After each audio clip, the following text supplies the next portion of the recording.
ملا أركان عرشك وبقدرتك التي قدرت بها على خلقك وبرحمتك التي وسعت كل شيء أنت وسعت كل شيء رحمة وعلما لا إله إلا أنت يا مجيز وكسني يا مجيز وكسني يا مجيز وكسني يا غياث المستغيثين أغثني يا غياث المستغيثين أغثني ربي إني مغلوب فانتصر واجبر قلبي المنكسر ربي لا تكلني إلى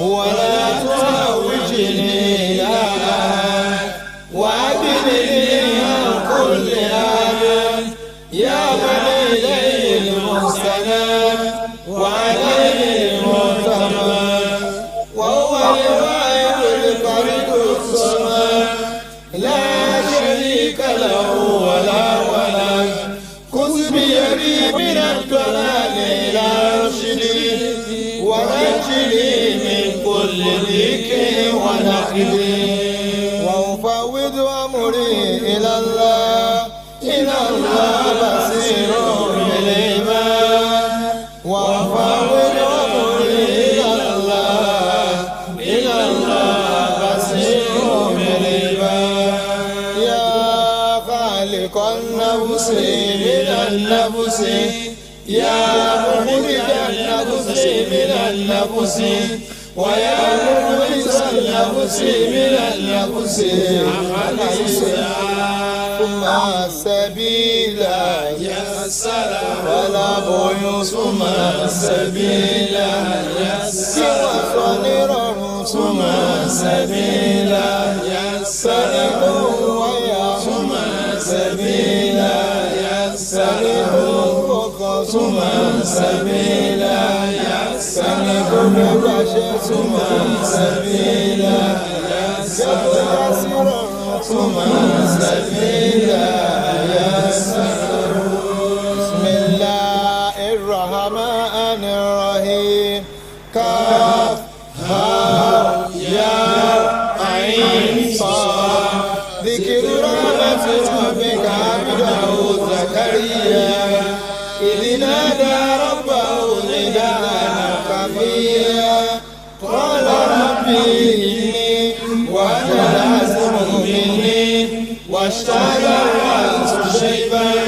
ولم أكن بدعائك ربي شقيا وإني خفت الموالي من ورائي وكانت امرأتي عاقرا فهب لي من لدنك وليا يرثني ويرث من آل يعقوب واجعله ربي رديا أعوذ بكلمات الله التامة من غضبه وشر عباده ومن همزات الشياطين وأن يحضرون بسم الله الذي لا يضر مع اسمه شيء في الأرض ولا في السماء وهو السميع العليم آمين. اللهم لا مانع لما أعطيت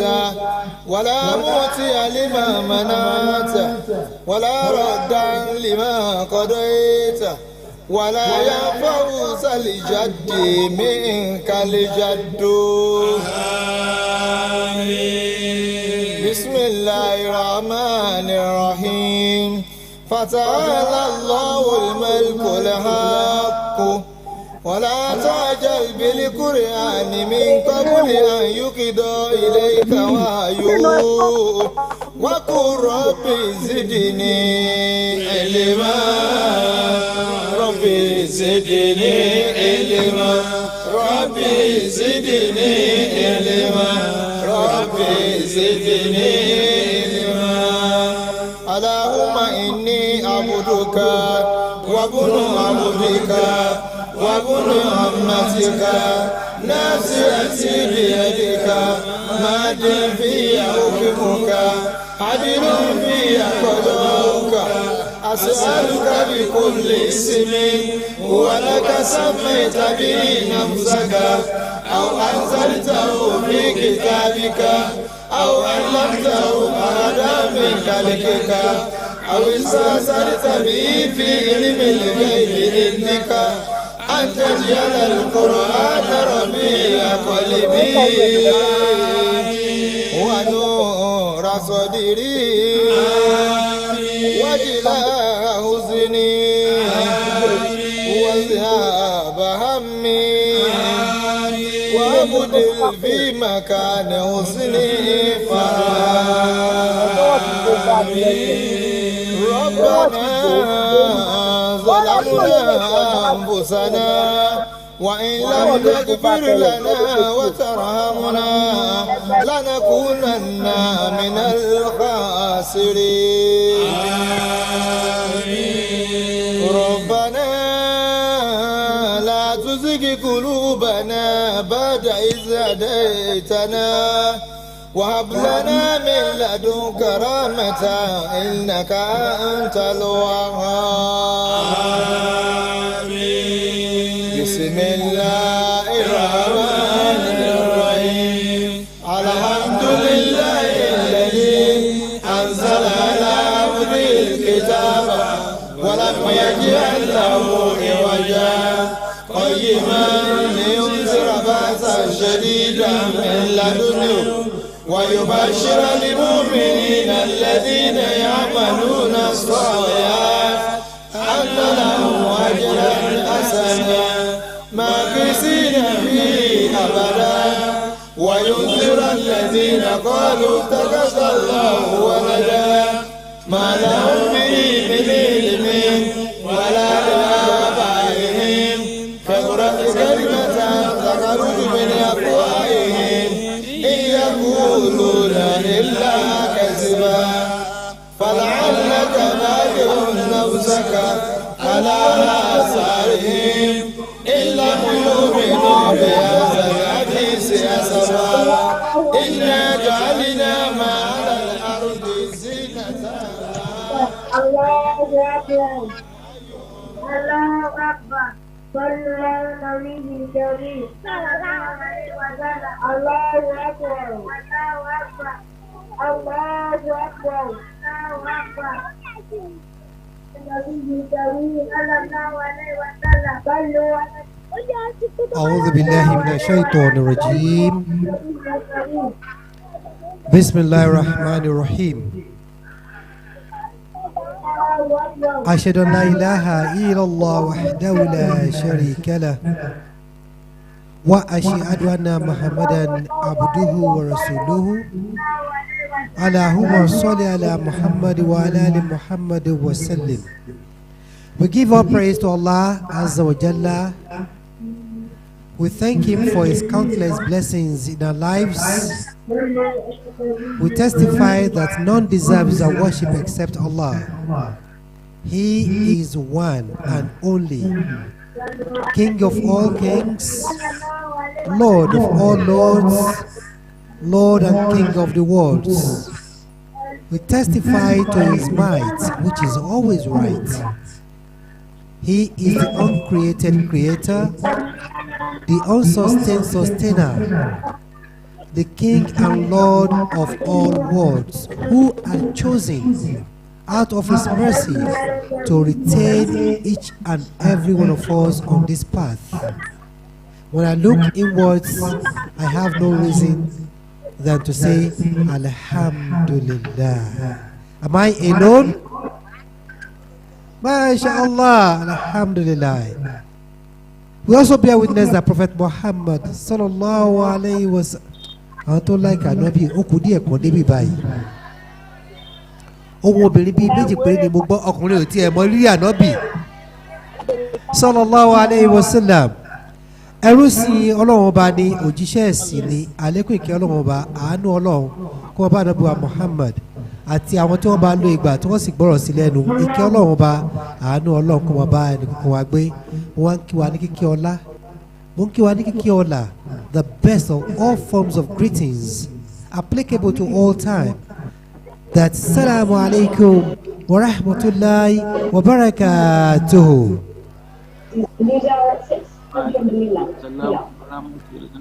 Alhamdulillah, this is to welcome each and every one of us here. Today is indeed a very special one, the maiden edition of the Surajudeen Ayoola Ramadan lecture. Inshallah, this shall mark the beginning of a great thing in this establishment. We pray Allah Azza wa Jalla to ba ṣe bismillah yẹ kó bá gbèdé bí ayọ̀. Ẹ má bínú mo ti lárúkọ ọmọ inú nìyẹn. Ìyá a máa gbèdé bí ìdùnnú yóò wá já sọpẹ́ wọlé àjẹkànṣe Ọlọ́run ọba. My name is Abdulgani Olawale Hassan. Ní èdè gẹ́gẹ́ bí mo yẹ sọ bàbá mi ti ní pé kí n pera mi ní adarí ètò atọ́kùn ètò mashallah a fi àdúrà bẹ̀rẹ̀ lẹ́yìn gbàtà tí kíra wa dáadáa tán àwa kíra wa lẹ́ẹ̀kan sí pẹ̀lú àdúrà wọn bàbá wa tó máa fún wa ní àdúrà náà ni bàbá wa Imam Mufaddal Adesina Junaid ẹ bá gbórúkọ Ọlọ́run bá tóbi Ọlọ́run máa tóbi jù bẹ́ẹ̀ lọ tẹ́lẹ̀tẹ́lẹ̀ máa ń sọ pé ẹgbọ́n Ọlọ́run tóbi mo wá lọ sí Ọ̀yọ́ bákan bá pè mí pé ẹ̀yin sọ bẹ́ẹ̀ ìwọ mélòó ni ọtọ́ gbọ́ Ọlọ́run tóbi Ọlọ́run ti tóbi tẹ́tẹ́lẹ̀ orúkọ Ọlọ́run ni kò gbé tóbi ẹ bá gbórúkọ Ọlọ́run bá tóbi.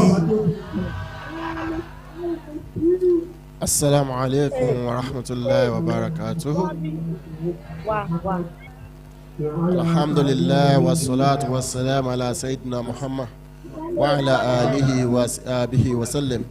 Allahumma salli ala sayyidina Muhammad adada itirati ya hawla wala quwwata illa billahil azim.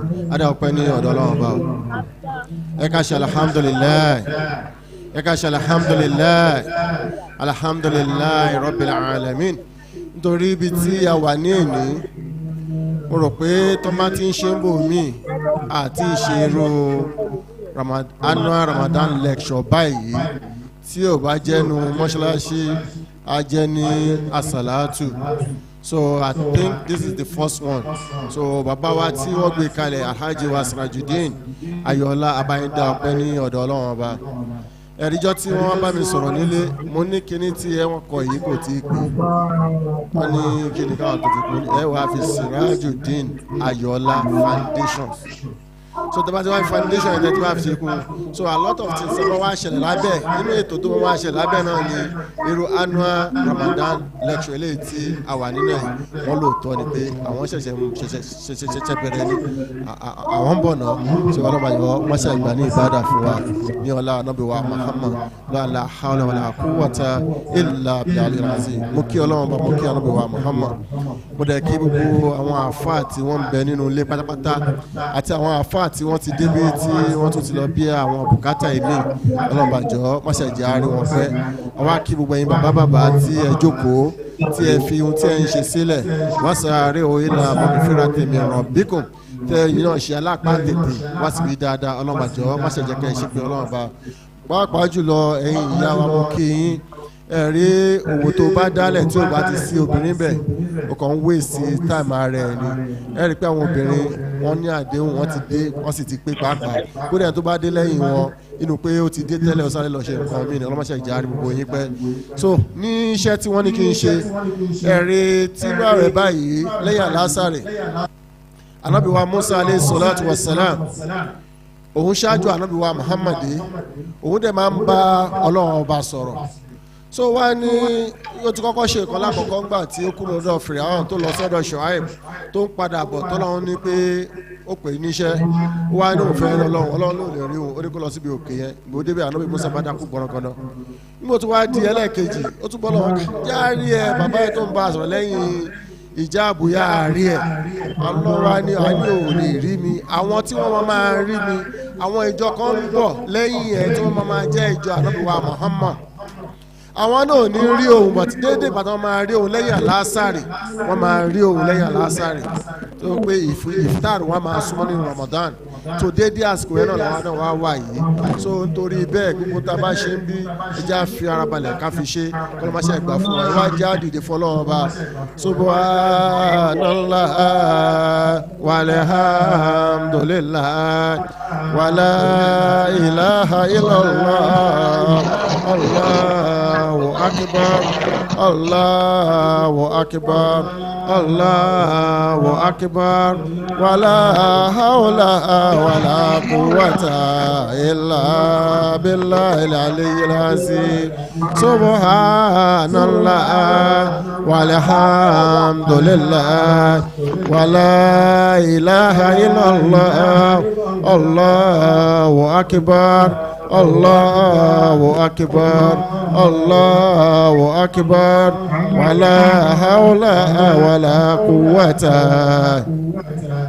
billahi al-aliyyil azim subhanallah walhamdulillah wala ilaha illallah Allahu akbar Allahu akbar Allahu akbar wala hawla wala quwwata illa ربنا ظلمنا أنفسنا وإن لم تغفر لنا وترحمنا لنكونن من الخاسرين يوم لا يخزي الله نبيا والذين آمنوا معه نورهم يسعى بين أيديهم وبأيمانهم يقولون ربنا أتمم لنا نورنا واغفر لنا إنك على كل شيء قدير ربنا هب لنا من أزواجنا وذرياتنا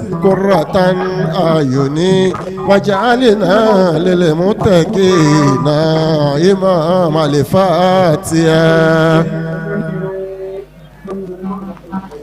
الحمد لله رب العالمين الرحمن الرحيم مالك يوم الدين إياك نعبد وإياك نستعين اهدنا صراط المستقيم صراط الذين أنعمت عليهم غير المغضوب عليهم ولا الضالين ẹ jẹ́ kí a jókòó ẹ wá bá mi ṣe ìsáájà kan fún wa bàbá wa Surajudeen Ayoola bàbá máa bọ̀ ń bè báyìí kọ́nà wọn láyé léyìí tí ẹgbẹ́ kalẹ̀ yìí anábìíní mọ̀nsánà sunnatan asanatan falahu ajru wa ajru man amila biha wa mọ̀nsánà sunnatan sayyatan falahu ajru wa ajru man amila biha ẹnikẹ́ni tó bá gbé nǹkan kan kalẹ̀ tó bá gbé nǹkan tí ó bá dáa ni ẹ̀san á máa bẹ fọ́lùwẹ̀ àtàwọn tí wọ́n bá tó ń ṣe fọ́lùwọ̀ lórí nǹkan tó gbé kalẹ̀ ẹ̀ tí wọ́n bá lè gbé nǹkan kan kalẹ̀ lẹ́ka aburú náà ni ìyà máa bẹ fún àti ìyà àwọn tó bá tún fọ́lùwẹ̀ lẹ́yìn eré tẹ́ gbé kalẹ̀ ìsúnátún àsànátún ni wọ́n máa ń pè ọlọ́mọ má ṣe jẹ́ kẹ́ bá mi tó ti máa lérè ọlọ́mọ má ṣe jẹ́ kẹ́ bá mi tó ti máa lérè àtẹ̀yìn àtàwọn ẹbí yín àti gbogbo àwọn tọ́jú olùgbọ̀wé ètò náà ọlọ́mọ má ṣe bá dúró ti ọlọ́mọ má wàá bá wa dẹ́mi yín lógbò lọ́lọ́ ànábì wa Muhammad ẹ bá mi ṣe ìsáájà fún ẹ dákun bismillahir rahmanir rahim iza jaa nasrullahi wal fathu wa ra'aytan nasa yadkhuluna fi dinillahi afwajan fasabbih bihamdi rabbika wastaghfirhu innahu kana tawwaba wala hawla wala quwwata illa billahil aliyyil azim sallu ala nabiyil karim. ẹ bá gbórúkọ náà bá tóbi a kí bàbá wa Imam Fadl Adesina Junaid pé wọ́n ṣe púpọ̀ wọ́n kú ohun ọlọ́run aṣàlékún àlùbáríkà. With that I move quickly because of time spent. Mo kí àwọn bàbá wa tó ń gbà alálejò Alhaji Surajudeen Ayoola pé ẹ ṣeun ẹ kú ìnáwó ẹ kú ìnáwó ẹ kú ètò kò ní dàrú mọ́ yín lọ́wọ́ wọlé àìjẹ́ kan ṣọlọ́mọ ọlọ́run àgbà ní ìbádà fún yín mo tara yín mo fi kí màmá wa ìyá àlùbáríkà Alhaja Khadija Adéníkẹ́ Ayọ̀ọ́lá ọlọ́ọ̀bá lánàá jùlọ torí yìí tó kọjú sí í ṣe lóore ọ̀pọ̀lọpọ̀ òun bẹ́ẹ̀ náà ṣùgbọ́n ṣáà ń bi kó dàrú lòun ń wà ọlọ́ọ̀bá lánàá jùlọ tí ò wá da ọ̀rọ̀ rúbọ yín lọ́wọ́ kò dàrú lánàá kò dàrú lónìí kò dàrú láéláé wàlá haúlà wàlá kùwátá ìlàbí àwọn obìnrin láìkẹ́ ara wọn ṣẹlẹ̀ sí wọ́n bá wọn tún parí àyà yẹn dáadáa àárín gbogbo yín náà ní dàrú ọ̀rọ̀ gbogbo yín náà tún bọ̀ lójútùú sí wọn láì jẹ́ kọ́ṣọ́ náà bá.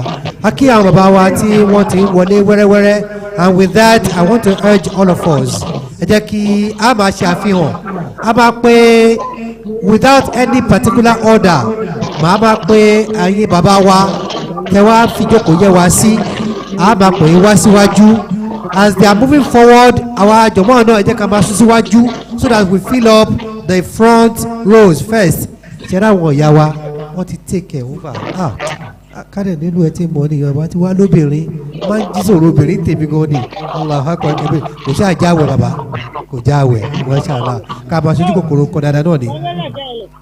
mo fi tìdùnnú tayọ̀ mo fi kí bàbá wa the founder and Amir of Al-Mustinod ní Manchester káàkiri àgbáyé bá ní Manchester I think I'm even minimizing it ọmọ bàbá wa Fadilatu Sheikh Imam Munirudeen Hussein Ajikunle ọkọ onísàdáàkì ẹ bá gbórúkọ lọ́wọ́ bá tóbi. bí wọ́n ṣe ń bọ̀ yẹn tó ń kí àwọn imam bẹ́ẹ̀ náà ni mo ń kí Alhaji Imam iwájú làyè yìí bá a ṣe tó náà nìyẹn. bákan náà ni mo ń kí àwọn bàbá wa tí wọ́n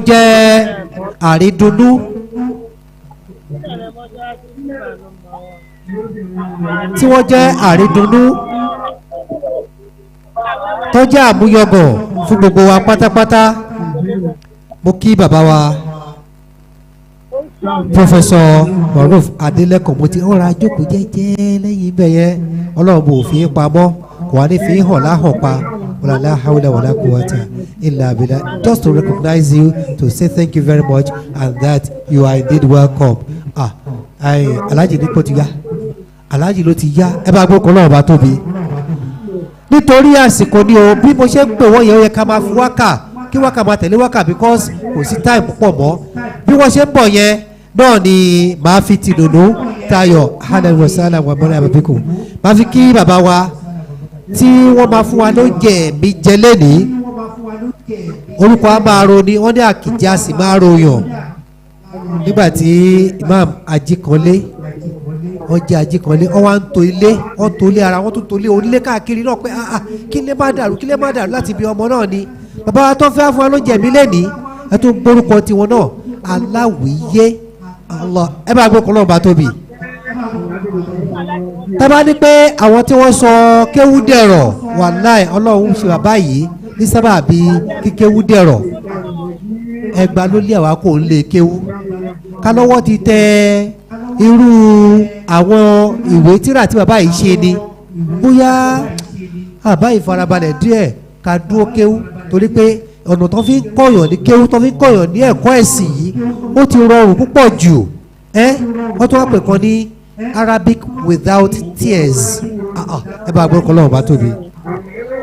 With all pleasure and honour I invite Dr. Imran Hamza Alawiye ẹ bá gbọ́dọ̀ lọ́wọ́ bá tóbi.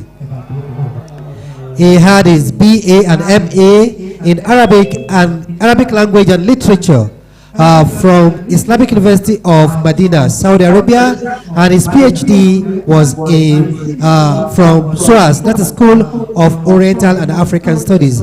We pray Allah Azza wa Jalla to further increase you in knowledge and above all in humility. Bí o bá nímọ̀ tí bá ń gapá apá wọn kì í pẹ́ rí wálẹ̀ bó tilẹ̀ kó kàwé náà tó tọ́lọ́run náà fi ń ṣe ọlọ́run bá òní yé tí náà ṣe wọ́n láì jẹ́ kó ṣe lọ́wọ́ bá. And with that I move quickly to bàbá wa Imam Abdulwasi Juma Adeniran mo rí wọn lẹ́ẹ̀kan ọlọ́dà àwọn alájà lóhùn alhamdulillah. Next without any formal mi ò tó bá kankan mo kàn mú ìtòhùn mi bíbá ẹni ẹ má bínú o.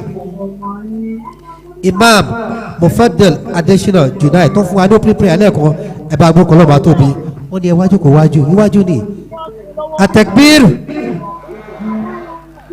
Bákan náà mo pe bàbá wa Imam Abdulkabir Adekileku all the way from Nasrullah Wal Fatih ẹ bá gbórúkọ ọlọ́run bá tóbi.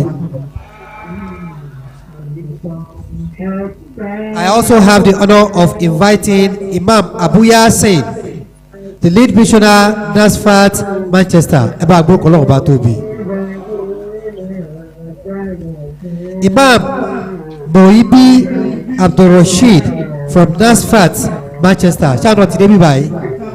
Wọ́n ti ń bọ̀ lọ́nà. Likewise, I invite Imam Saeed Ahmed from Nasfat, Manchester. Àwọn náà ń bọ̀ lọ́nà ni. Imam Dhakrullah Adeleke ṣé àwọn ti dé? Ó tiẹ̀ dà máa gba fáìn bíbá lẹ́nìí màá ró wọ pléènì lọ́lé. Imam Abdullah Adifowóṣe ẹ bá gbórúkọ Ọlọ́run bá tóbi. I also invite Imam Kozim Abdulwahid Afaeko Atakbir. Gbogbo Èkó nìyẹn Èkó Lagos. Masha Allah, Masha Allah. Imam Abdulwahid from Fatih Korib, Manchester. Ẹ bá gbórúkọ Ọlọ́run bá tóbi. Mo mú kọ́lọ̀ ìwálé nìní. Mo ní mo dídì mú wálé nìní. Olórí náà làbàá tó. Masha Allah. Imam Abdul orúkọ tí mo rí ìwà nìyẹn o. Bákan náà wọ́n ní kí n pe bàbá wa Mukadam orí aré ẹ bá gbórúkọ Ọlọ́run bá tóbi. Abduyahya Masha Allah adúgbò fọlọ́ ọba. Imam Mukadam orí aré ọ̀tí dé bí wọ́n bá ti ń dé a máa ṣe àfihàn wọn. Mi ò tójú àwọn obìnrin wò ń bẹ̀ yẹn ní o ẹ má bínú mo fẹ́ mọ̀ bóyá màmá wa Sayida Hamdallah barrister Sayida Hamdallah bọ́lá ti dé ṣé ó kù díẹ̀ inshallah. With that I think I move quickly to the other program of event. Mo fẹ́ rọ̀ wá ẹ jẹ́ kí gbogbo wa pápátá ká sún síwájú kí ìjókòó wa kó sún síwájú díẹ̀díẹ̀.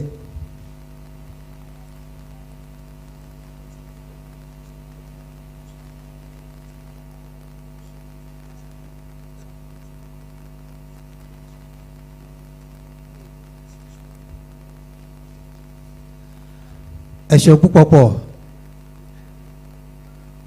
As we are all aware, this event is hybrid. We are having it physical as well as online. Àwọn èèyàn wò wá káàkiri àgbáyé gbogbo ètò tá à ń ṣe bí báyìí kọ́lọ́n kó jọ bó ṣe ń tọ̀ káàkiri yìí kó má dúró láéláé kó tó máa tẹ̀síwájú nínú oore àti dùnnú. All our audience, wherever you are watching from, you are highly recognized and you are welcome. Likewise, I must also quickly appreciate our Honorable Amir Sheikh Lukman Mukhtar Isalekoto all the way from Ilorin. Àwọn náà bá ti wà bíbá pẹ̀lú wa ni ṣùgbọ́n ṣáà ètò ló tó kọ́ lu ètò àwọn àdìpẹ́ káwọn dìlé mú lọ́wọ́ káwọn náà kà máa dìlé mú bíbá ẹ bá gbórúkọ lọ́wọ́ bá tóbi. The next we have to do now is to quickly listen to Otieda. Àfẹ́bẹ̀wá ẹ jẹ́ ká fi phones wa sí silence please. Ká bá lè gbádùn ọ̀rọ̀ tá a wá sí bàbá sọ̀kòǹgọ́ ni o. We listen to the recitation from the glorious Quran by our sister Jalila Jinodu. Ẹ bá gbọ́dọ̀ kọ́ lọ́wọ́ bá tóbi. Àti kú láwọn tó bá sọ pé tó bá ń ka Quran lọ́wọ́ ẹ dákẹ́ ẹ máa pariwo ẹ dákẹ́ ẹ máa pariwo bí Kúránì bá ń sọ̀rọ̀ lọ́wọ́ ẹ dákẹ́ ẹ máa pariwo ká farabalẹ̀ dáadáa ẹ ká gbọ́ àyọkẹ́ látinú Al-Qur'an Karim. At-takbir.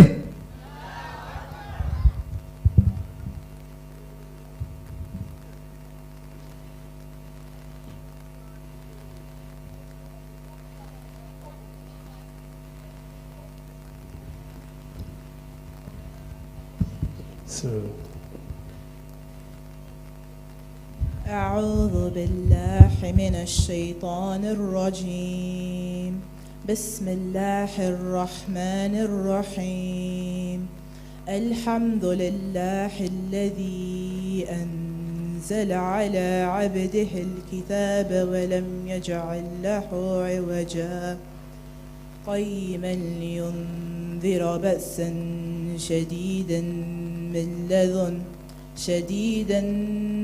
لدنه ويبشر المؤمنين الذين يعملون الصالحات أن لهم أجرا حسنا ماكثين فيه أبدا وينذر الذين قالوا اتخذ الله ولدا ما لهم به من علم ولا لآبائهم كبرت كلمة تخرج من أفواههم إن يقولون إلا كذبا فلعلك باخع نفسك على آثارهم إن لم يؤمنوا بهذا الحديث أسفا إنا جعلنا ما على الأرض زينة لها لنبلوهم أيهم أحسن عملا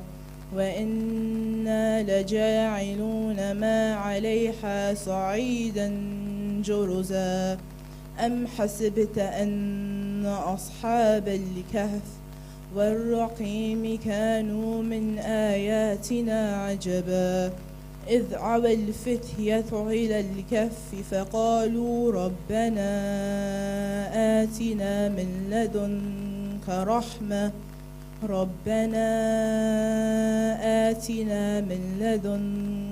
رحمة وهيئ لنا من أمرنا رشدا صدق الله مولانا العظيم.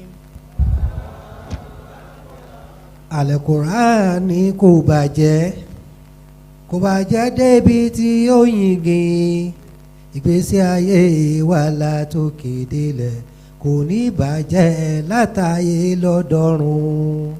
kọ́lọ̀ bala jùlọ kó gbàdúrà wa. Thank you very much for that beautiful recitation from Surah Al-Kahf, Quran chapter 18. We pray Allah Azza wa Jalla to make it a source of guidance to you in this world and the hereafter. Allahumma amin. Máa ọ́tà kékeré nínú ètò bíbá yìí tó wà lọ́wọ́ wa program wa. I'll humbly invite all the way from Kwara State, Ilorin specifically, àwọn bàbá wa, àfáà wa, tí wọ́n máa ṣe mọ́díù ní ìṣẹ́jú díẹ̀ ráńpẹ́ fún wa. From the virtual line, àfáà Ahmad Sufi all the way from Ilorin. Ìṣẹ́jú díẹ̀ tó máa lò fún wa, mọ́díù náà máa ṣe fún wa, à á padà wá àtúnwá ṣe mọ́díù míì ní physical mobile. At-takbir.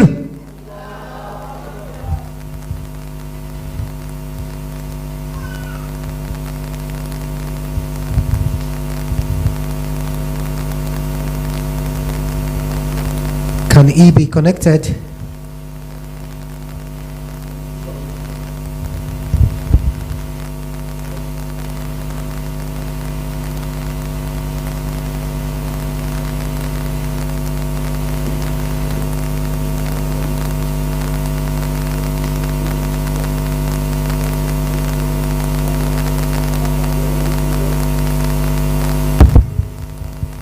Bá a gbọ́ bá a tiẹ̀ tí ì gbọ́ àmọ́ sallallahu alayhi wa sallam sallallahu alayhi wa sallam.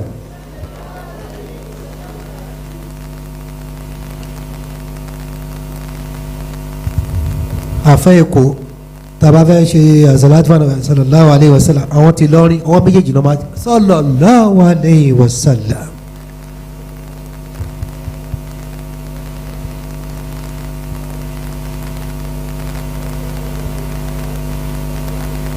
sallallahu alayhi wa sallam.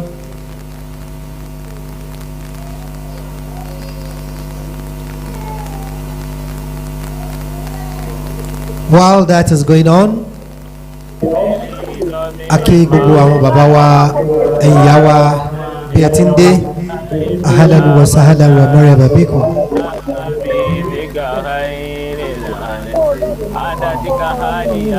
Mo fẹ́ gbádùn mọ́díù yẹn dáadáa.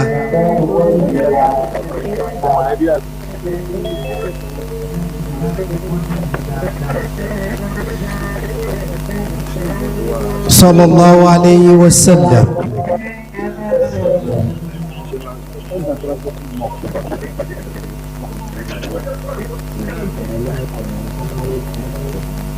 I think we are having some challenges with the connection.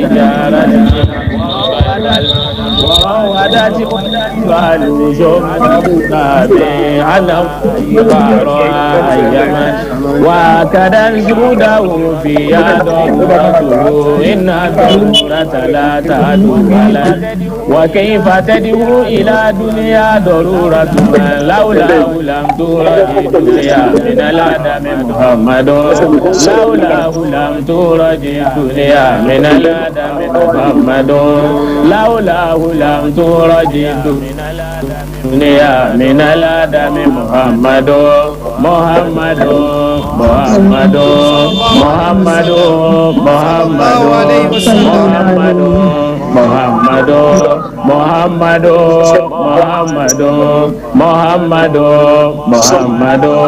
محمد محمد محمد محمد محمد سيد الكونين والثقلين والفريقين من غرب ومن نبينا الآمر النهي فلا أحد عبر بقول لا منه ولا هو الحبيب الذي ترجى شفاعته لكل هول من الأهوال دعا إلى الله فالمستمسكون به مستمسكون بحبل غير فاق النبيين في خلق وفي خلق ولم يدنه في علم ولا وكلهم من رسول الله ملتمس غرفا من البار أو رشفا من وواقفون لديه عند أحدهم من نقطة العلم أو من شكلات فهو الذي تم معناه وصورته ثم اصطفاه حبيبا فاري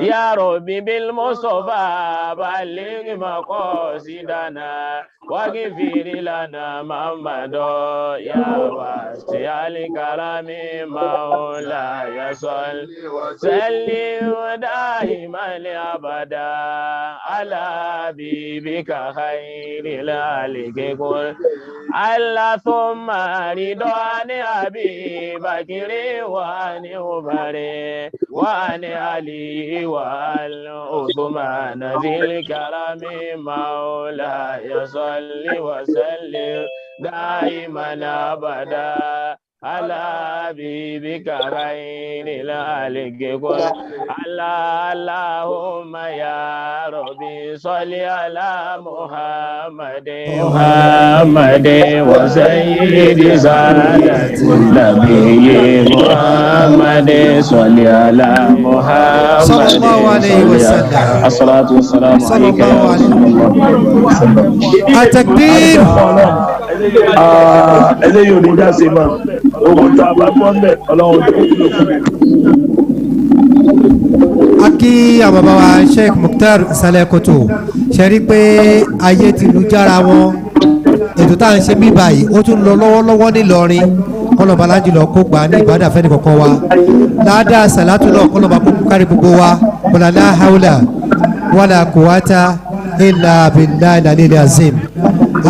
Can we mute that source, please? DJ, can we mute that particular source? Yes.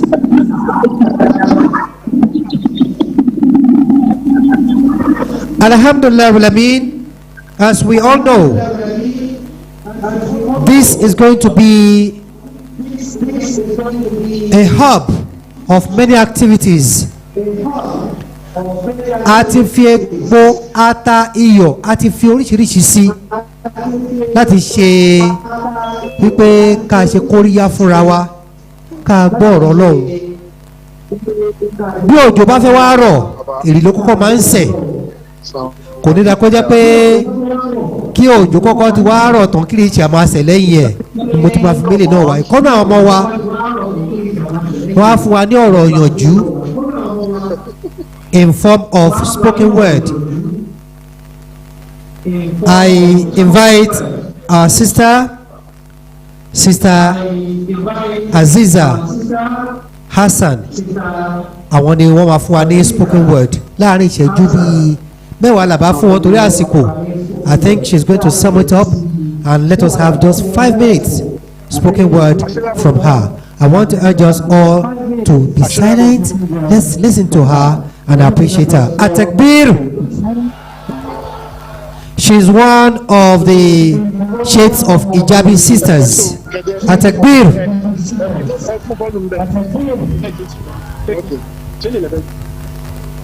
Assalamu alaikum wa rahmatullahi wa barakatuh. As was mentioned, I'm just going to do some spoken words. It's going to be in English. Sorry, my Yoruba isn't as up there for me to be doing it in Yoruba, but inshallah soon enough. Okay, so I'm just going to do 2 pieces, inshallah. The first one is called Give. G-I-V-E. I see your ability to give. I sense your willingness to live on the path which Rasulullah paved from the day he was confronted in the cave on the night of Laylatul Qadr, a night which we have come to love, a night that marks the end of a month which inspires us to give up food and drink and take a moment to think, to reflect on the extent to which we have neglected our fellow beings, being too blind to see that we were put here on this earth with nothing but our genes, just our DNA and the instructions to pray. So, by giving up just some of that spare change, we know we begin to be the change that we want to see. To see through the eyes of hunger, an opportunity to abandon that anger from within, a chance to inhibit the haram in our souls and to exhibit the salam, peace, to give up a little piece of your wage, to encourage growth and joy, to prevent ourselves from being decoyed from shaitan from our goals. A month where he is kept away, blocked from invading our souls. An invitation to get with ourselves as a whole, because the fast is a test to realize the possibility of equality, to stand up to this unjust society through the beauty of prayer and dua and other forms of da'wah, insha'Allah. Ya Allah, give us the strength to give and the ability to forgive during this holy month of yours.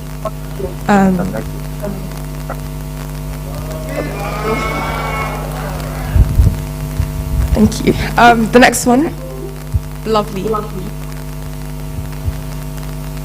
Watch me as I take a bold step away from the skyline gazers who waited for the slender guest, the new moon appearing on the horizon. Watch me as I swim away from the wave breakers, taking up the tides of temptation, weaving through the turbulent waves of worldliness, with tongue moistened, engaged in dhikr, tongue that's never tired of shukr, tongue tested and trusted for a whole month. Listen to the humbled heart, the softened soul, nafs mutma'inna. Can you see my lowered gaze? Not just counting the days, but letting each day count in my transformed faith. Can you hear the silenced sizzling of the quenched hellfire? And the gilded gates of paradise gliding widely open. MashaAllah. It's celebration time, forget the rhyme. Smell the fresh opening flowers. See the colorful bursts all over the land. Even birds can't stay still in their nests anymore, not with the bubbling excitement all over the town, but as we are busy like the bees, are we not leaving someone out? The reverts or converts, whatever name you choose to call your brethren in faith. I mean, people whose newly found love for God. Great protection amongst their kids and kin. I mean, great hatred that goes deep, deep through the skin and down to the bone. Are we not neglecting the poor widows and orphans, the sick and the weak amongst us, who have nothing and no one to celebrate with? Are we not forgetting ourselves? It's celebration time, time to break all boundaries and loudly show the true beauty of Islam. Time to tell the lowly and the lonely, you are not alone. You are a treasure beyond measure. You cannot be lonely, rather you are lovely. You are lovely. Join me. Let's be champions of our emancipated souls, the soldiers of peace, spreaders of love.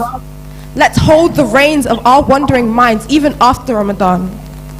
Remember, as we disperse from here, visiting friends and family, sharing with neighbors in the whole world, Ramadan is gone, but Islam remains. Welcome home where you truly belong. Welcome to your place in the family for all. Assalamu alaikum wa rahmatullahi wa barakatuh. Atakbir. Èmi ò mọ̀ pé èèbó. Sorry, Kareem. I'm sorry, I couldn't just bear to sit down there. This is Brother Abulgani Olawale Hassan, and that is my beautiful, gorgeous Asizat Hassan. That's his daughter. Connect the dots there. Your own daughter, your own sons, our children. What are they getting from you? What is that? What examples are you setting? And what is there to emulate about you as their parents? I'm sorry for the interjection, but I couldn't just hold it back. Assalamu alaikum wa rahmatullahi. Ẹ ṣe púpọ̀ kọ́sà. Ó dà, má jẹ́ kí n sùn lọ o, má jẹ́ kí n sùn lọ. Ọlọ́run, má jẹ́ kí n sùn lọ o, má jẹ́ kí n sùn lọ.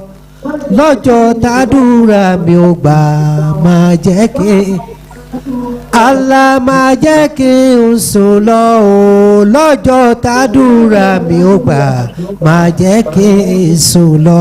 Okay. Today na today, oh today na today, okay. Today na today, oh today na today. Mi ò fẹ́ ọ̀rẹ́ is coming. Today na today. Allah today na.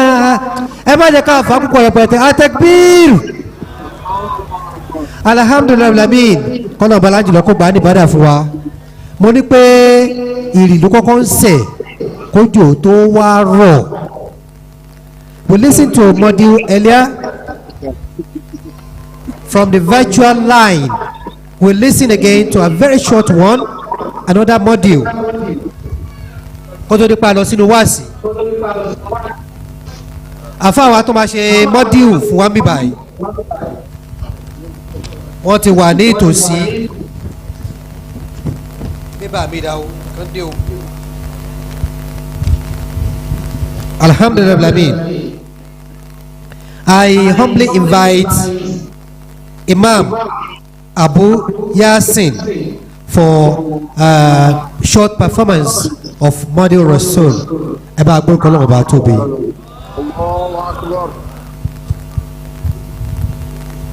Borí ìwà bá wú, borí ìwọ òwú.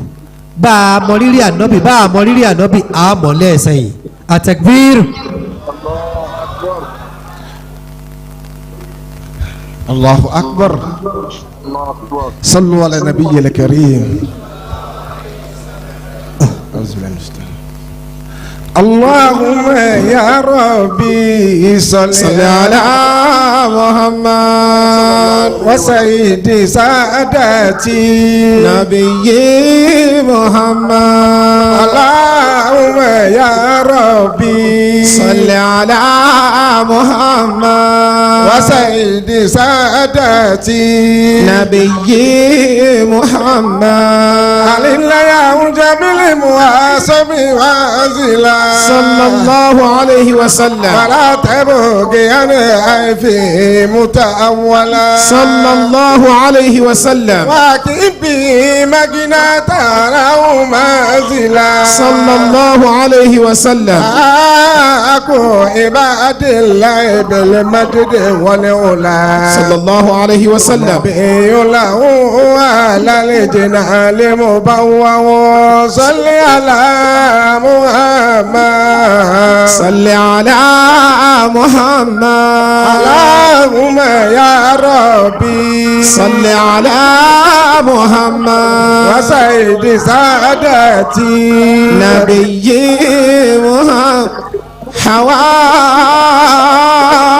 كل مجد للورى وجلالة صلى الله عليه وسلم. وجاء بآيات محت كل قالة صلى الله عليه وسلم. فمن شك فيه صلى الله عليه وسلم. فمن شك فيه صلى الله عليه وسلم. فمن شك فيه فهو حلف ضلالة صلى الله عليه وسلم. أفي الحق شك بعد ألف دلالة صلى الله عليه وسلم. تقدمها تقدمها ذكر مدى الدار يكره. صل على محمد صل على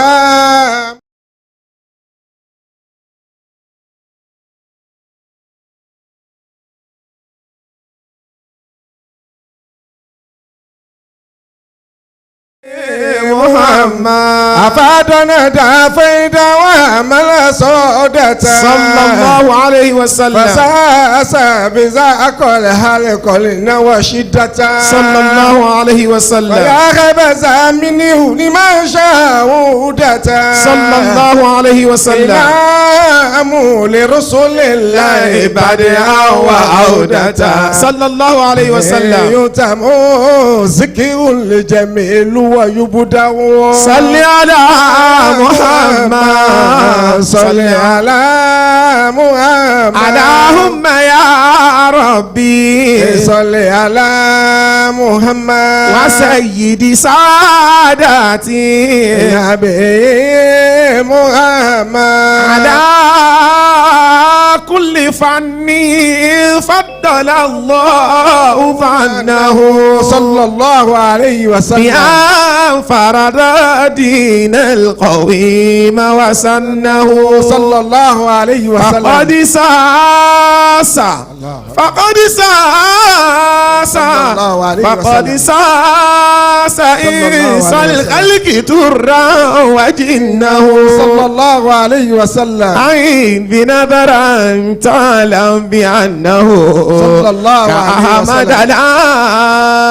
كأحمد لام كأحمد لام ينشأ وداء وينشأ. صل على محمد صل على محمد. اللهم يا ربي صل على محمد وسيد ساداتي نبي محمد. أفادنا دافيد وعمل صودة صلى الله عليه وسلم. فساسا بذاك الحلق لنا وشدة صلى الله عليه وسلم. ويا بذا منه لما شهودة صلى الله عليه وسلم. إمام لرسول الله بدءا وعودة صلى الله عليه وسلم. يتم ذكر الجميل يبدأ. صل على محمد صل على محمد. صل على محمد محمد صل على محمد اللهم يا ربي صل على محمد وسيد سادتي نبي محمد وسيد سادتي نبي محمد صلى الله عليه وسلم. الصلاة والسلام عليك يا رسول الله. الصلاة والسلام عليك يا رسول الله. الصلاة والسلام عليك يا حبيب الله. الصلاة والسلام عليك يا رسول الله. محمد يا رسول الله. أحمد يا رسول الله. حميد يا رسول الله. محمود يا رسول الله. أحيد يا رسول الله. ماحي يا رسول الله. عاشر يا رسول الله. عاقب يا رسول الله. طه يا رسول الله. ياسين يا رسول الله. صلاة وسلام عليك يا رسول الله. صلاة وسلام عليك يا رسول الله. محمد رسول الله. محمد رسول الله. نبي محمد رسول الله. محمد أشرف الأعراب والعجم. محمد خير من يمشي على قدمي. محمد رسول الله. محمد رسول الله. نبي محمد رسول الله. أحمد محمد رسول الله. حميد محمد رسول أحيد الله. محمد رسول وحيد الله. محمد رسول الله. طه محمد رسول الله. ياسين محمد رسول الله. ìkẹ́olúwa محمد رسول الله. ànúọlọ́run محمد رسول الله. ìfẹ́olúwa محمد رسول الله. yásìn محمد رسول الله. adéwálé محمد رسول الله. adékúnlé محمد رسول الله. àkànbí محمد رسول الله. àkànlábí محمد رسول الله. akẹ́yìndégbẹ̀gbọ́n محمد رسول bàbá الله. Fatima محمد رسول bàbá الله. Kasimu محمد رسول الله. النبي محمد رسول الله صلى الله عليه وسلم. sallallahu alayhi wa sallam. صلى الله. ẹ bá gbórúkọ ọlọ́run ọba tóbi ọlọ́run máa ju bẹ́ẹ̀ lọ ànàkùnlá ètò bẹ́ẹ̀ adúgbò ọlọ́run ọba alhamdulilayi rabbil ọlọ́run a máa sọ̀rọ̀ ká má bàa bẹ́ẹ̀ ni ó ní pé anabi muhammad sallallahu alayhi rahmatan lil alamin bí nǹkan bá le gógógógógó báyìí ẹ ṣáà dárúkọ anabi sí a sì rọ pẹ̀sẹ̀ abẹ́rẹ́ ó dùn àbí ó dùn ó dùn àbí ó dùn sallallahu alayhi wa sallam alhamdulilayi rabbil mo kí àwọn bàbá wa tí wọ́n ṣe ẹ̀yìn anabi wa muhammad sallallahu alayhi wa sallam àbá níbi èrè wala la hawla illa billahi al-ali azim nígbà tí mi ò fẹ́ lo pampers wọ́n fẹ́ wá máa lọ wọ́n ní ṣé mo yọ̀ǹda ìníyànda ẹ máa gbọ́ ọlọ́ọ̀bá tóbi ọlọ́ọ̀bá mi nífẹ̀ẹ́ yìí náà. Next inshallah is to listen to the convener, the person through whom we had the invitation. Tọ́pù wá pé ká wá jẹun ẹ̀mí yàtọ̀ sí oúnjẹ ara nìkan. Bàbá wa, the initiator of Surajudeen Ayoola Foundation àbí tí mo gbà á bàbá inshallah wọn kì wá káàbọ̀ ká tó lọ sọ́dọ̀ alága wa ìní kó tó di pé wá sí bẹ̀rẹ̀ ní pẹ̀rẹ̀wò ẹ bá gbórúkọ náà bá tóbi.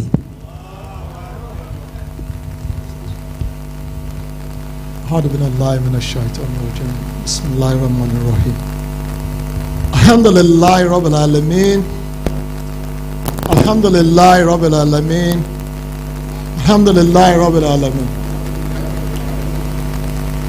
بسم الله الرحمن الرحيم.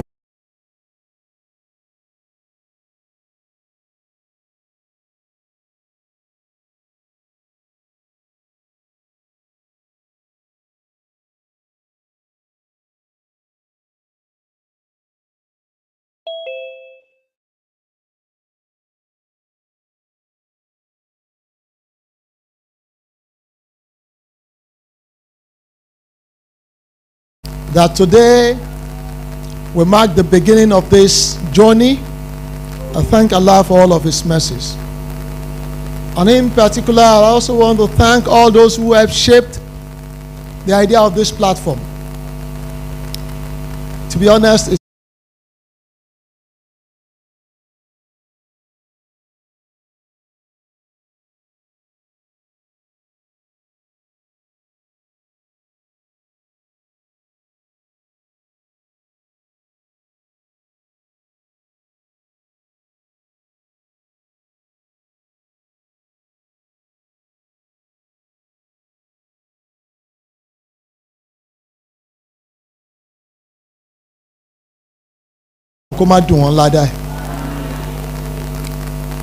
so I have the desire, but this is the time that Allah had stipulated for its commencement. I'd like to thank Professor Moruf Adelekon for his guidance, his input. At the time, I was bouncing the ideas of people. Imam Muhyiddin Ibowo, thank you very much. Imam Munir Hussain, Imam Abu Yasin, my Imams Abdul Wasiu Adeniran and Imam Mufadil Junaid. I spoke with these Imams because it's their territory, and I wanted to know what they would feel about this. And what I got from them was, this is a vacuum that needs to be filled. And that's why we are making this very humble beginning. Alhamdulillah, I also want to thank my wife and children who are co-funding this, because it's coming from a commonwealth, isn't it? If they had made it difficult, it would have been a bit more challenging. I thank you all, Nike and Abdurrahman, Ramatullah, Abdurrahim, Miriam, and Abdurazak. I also want to thank those who worked with me in planning and coordinating. Muhammad Bashir Otusoya, Bigo, thank you very much. Abdul Wasiu Adeshino, I thank you. Jubil Ayoola, thank you very much. And my brother Moruf Ojo, who has traveled all the way from London to ensure that we have all of this multimedia support. And Abdurrahman, who is our constant conscience when we hold our meetings. This platform is set to establish itself for the advancement of religious purpose. This is to further create an additional opportunity for Muslims like you and I to have a better understanding of our deen, to advance the course of education, and to advance citizenship and community development. Today we're starting, and that's why you found that, because the vision is for this platform to be a platform of the future. And I was speaking to one of our imams, and it was like, so what role are we playing? What do you want us to do for you? I said, just make dua. Just pray that Allah blesses this platform for the future. And that's why sometimes I get emotional about these things, when I'm very passionate about something. And that's why you find these young ladies, Jalila. Otherwise, I'll come to our imams. Their tajweed is the best. But we must begin to look and say what would happen tomorrow and inspire our children. And I know it because I cannot read Alif. But if I can inspire while I learn a lot more and inspire our mothers to say, if that girl can, why can my daughter not? Why can my child not?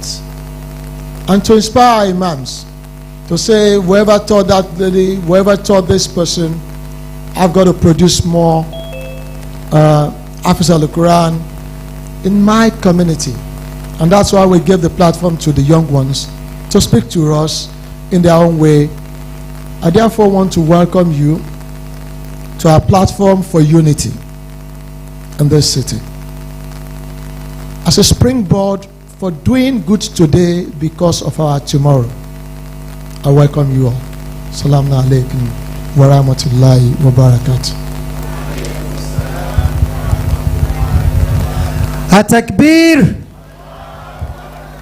Alhamdulillah rabbil alamin. Nínú ọ̀sán ní Lárúbáwá torí Musa ń lé kéwú bíbẹ̀ ẹ̀kọ́ ní bá repeat ẹ̀ ń bí báyìí. Ojú wọn ti n bá repeat ẹ̀ bọ̀ mo gbọ́ túmọ̀ ẹ̀ ìtumọ̀ ẹ̀ ni wípé wọ́n lẹ́nu tó bá àdìsá náà bẹ̀sẹ̀ sálám ni wọ́n lẹ́nu tó bá la ọ̀nà dáadáa kan sílẹ̀ ẹni tó bá wá tọ̀ ọ́ àtòun tó là á sílẹ̀ o àtẹni tó tọ̀ gbogbo náà ni ládàáwájú ọlọ́run ó bá ìjẹ́pá aburú náà ni èèyàn là sílẹ̀ ní àmàgbà commission rẹ̀ jẹ́jẹ́. I must apologize. Again, the challenge was who will speak. Okay, and then we were.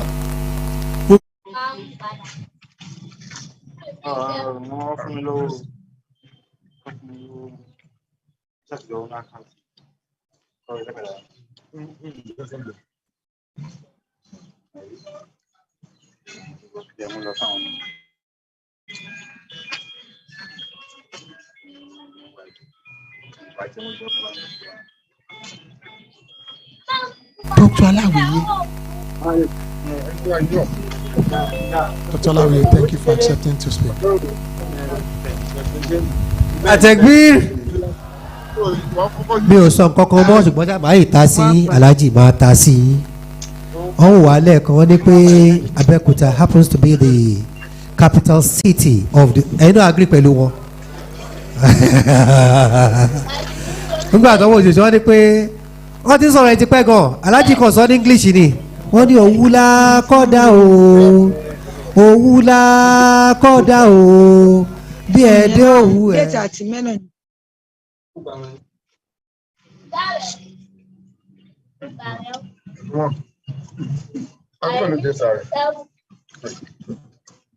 Ìlà kọ́kọ́ dá wọ́n wá tún ní òwúrí kẹ́tí lọ bèrè kí lè fẹ́ kọ́ wí tẹ̀tẹ̀lẹ̀ ẹ bá gbórúkọ lọ́wọ́ bá tóbi. Next, inshallah, we listen to the chairman of today, our father, Professor Maruf Adeleko. ẹ bá gbórúkọ lọ́wọ́ bá tóbi.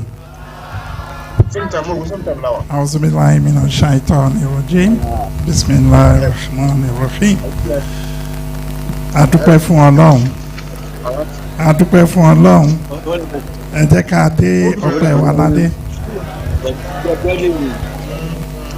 Because this is the month of Quran and I'm a student of Quran, I want to beg our father and all my alphas and all the big people. This gathering has attracted the best and the biggest and everything and the richest, and we will see today, of Manchester and beyond. So with your permission, let me just say, because we are going to raise money today to help the cause of Islam, my affairs, please allow me to say a few verses of Surah to Waqiah. Can I? Okay. A'udhu billahi minash shaitanir rajim. Bismillahir rahmanir rahim. إذا وقعت الواقعة ليس لوقعتها كاذبة خافضة رافعة إذا رجت الأرض رجا وبست الجبال بسا فكانت هباء منبثا وكنتم أزواجا ثلاثا فأصحاب الميمنة ما أصحاب الميمنة وأصحاب المشأمة ما أصحاب المشأمة والسابقون سابقون أولئك مقربون في جنة النعيم ثلة من الأولين وقليل من الآخرين على سرر موضونة متكئين عليها متقابلين يطوف عليهم ولدان مخلدون بأكواب وأبارك وكأس من رحيم لا يصدقون عنها ولا سلام على المرسلين والحمد لله رب العالمين. صلوا على النبي الكريم. التكبير. أقول كلام باتوبي. الحمد لله. Now. Ini. Agbára kọlọ́ọ̀ bá tóbi. Wá ṣe àṣeyọrí. Kò sọ̀rọ̀ lẹ́nu tí. Hamza Aláwìyé will be talking to. Al-Istiqama.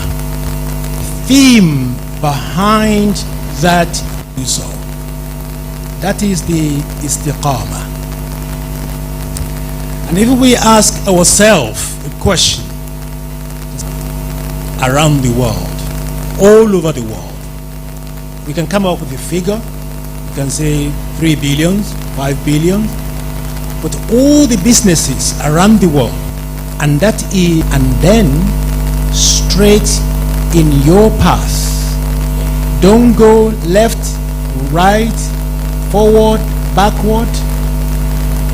And Umar ibn Khattab radiyallahu anhu, he said, al-istiqama is to stay with your Lord and don't try to dodge, don't play games with your iman. Now, al-istiqama is very comprehensive. It's about what we say, what we do, and where we go, where we stay. That is istiqama. قال الله سبحانه وتعالى إن الذين قالوا ربنا الله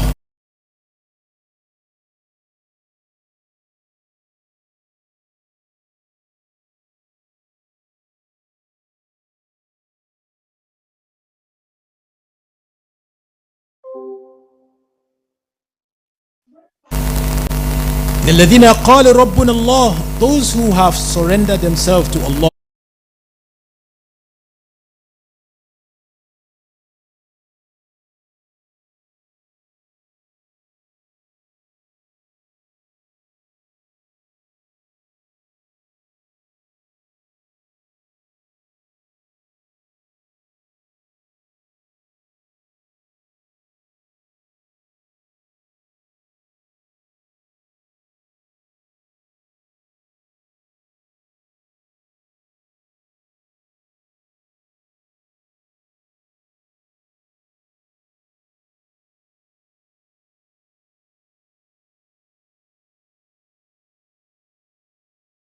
As they are looking ahead where they are going, they've already severed the link between themselves and their families and the people around them. They cannot hear us anymore. The Malaika will say, لا تخافوا, don't worry, ولا تحزنوا, and grieve not about what you're about to leave behind. Your journey now is moving to the next stage. وَأَبْشِرُوا بِالْجَنَّةِ, they will be shown their pathway to Jannah. Say, you have done your best, because as it's been mentioned before, we are here, journey of life. That journey of life is very short and is very long at the same time.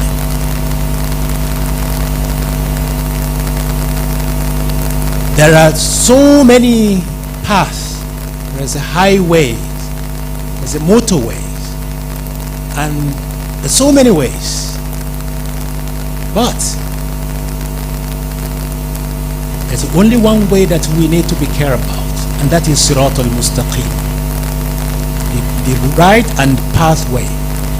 And do not let's deceive ourselves. That motorway is hard, because imagine when I'm driving, let's say I'm driving to Manchester.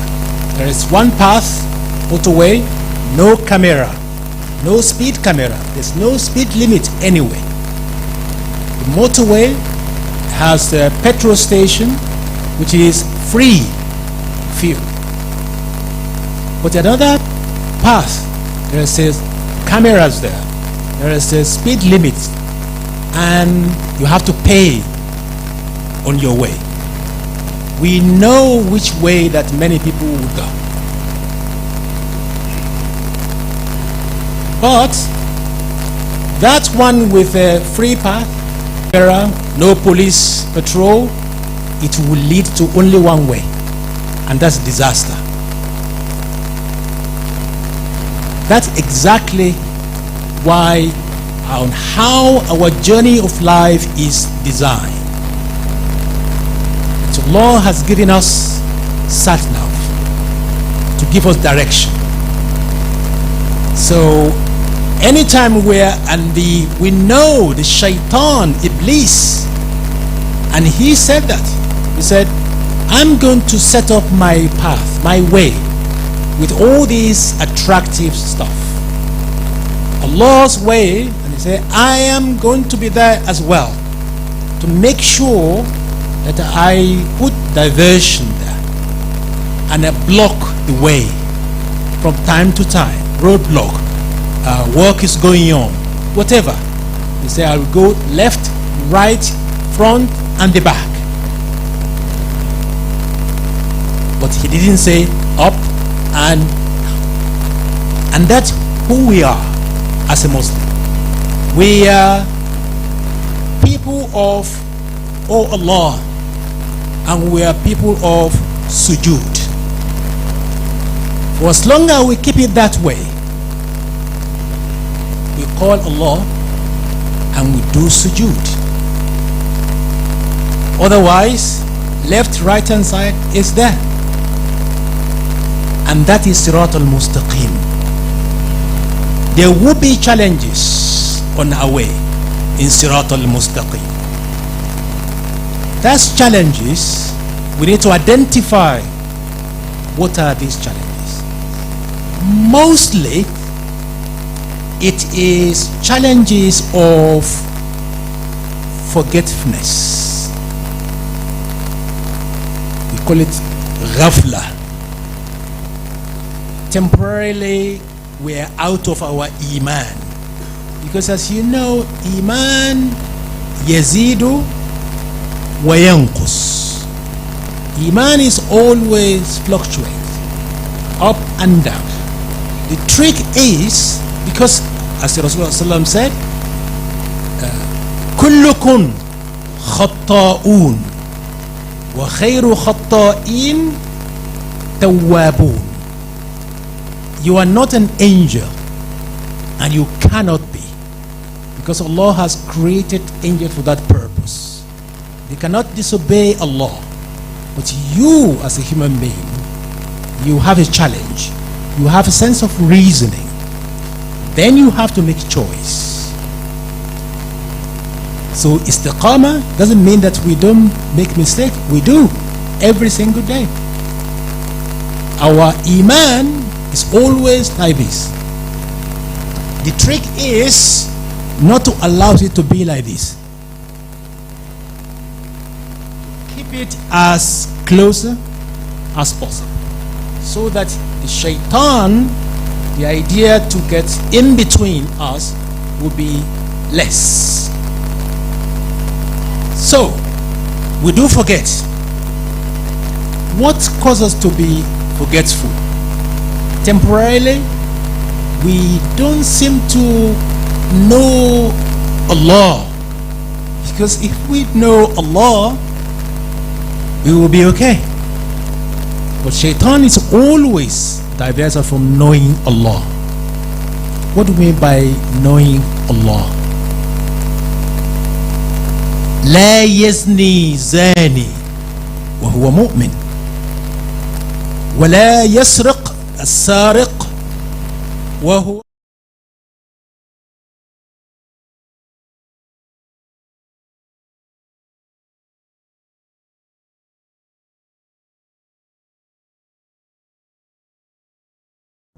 when we commit an offense,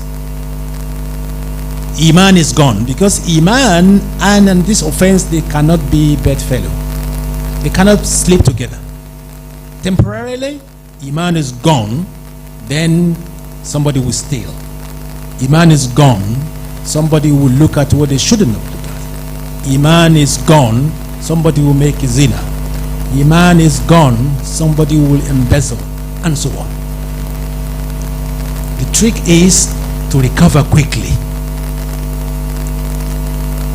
And the idea is, how do we train ourselves to stay on that path? Sirat al-Mustaqim. So the first thing is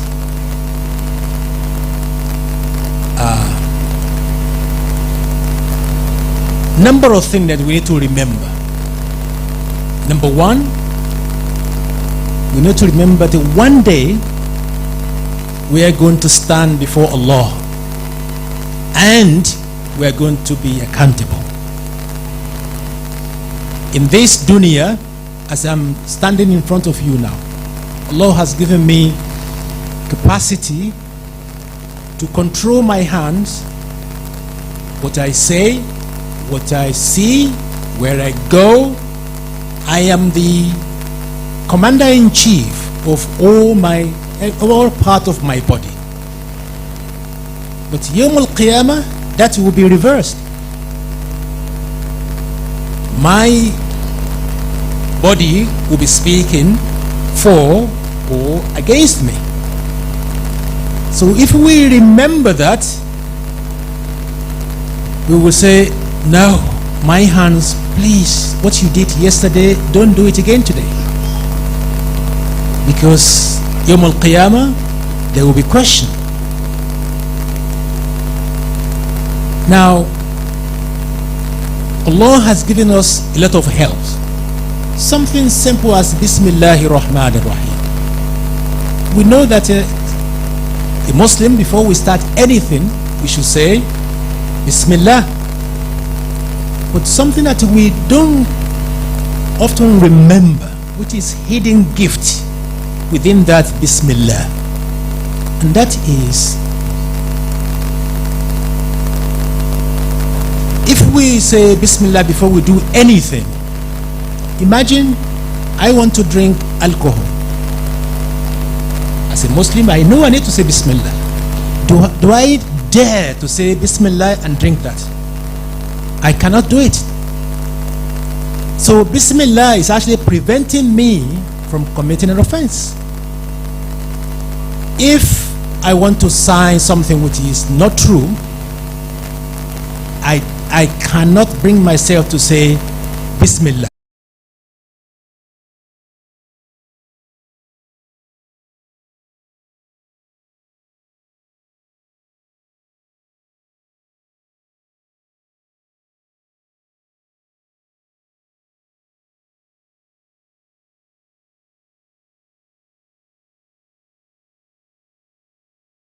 Bismillah.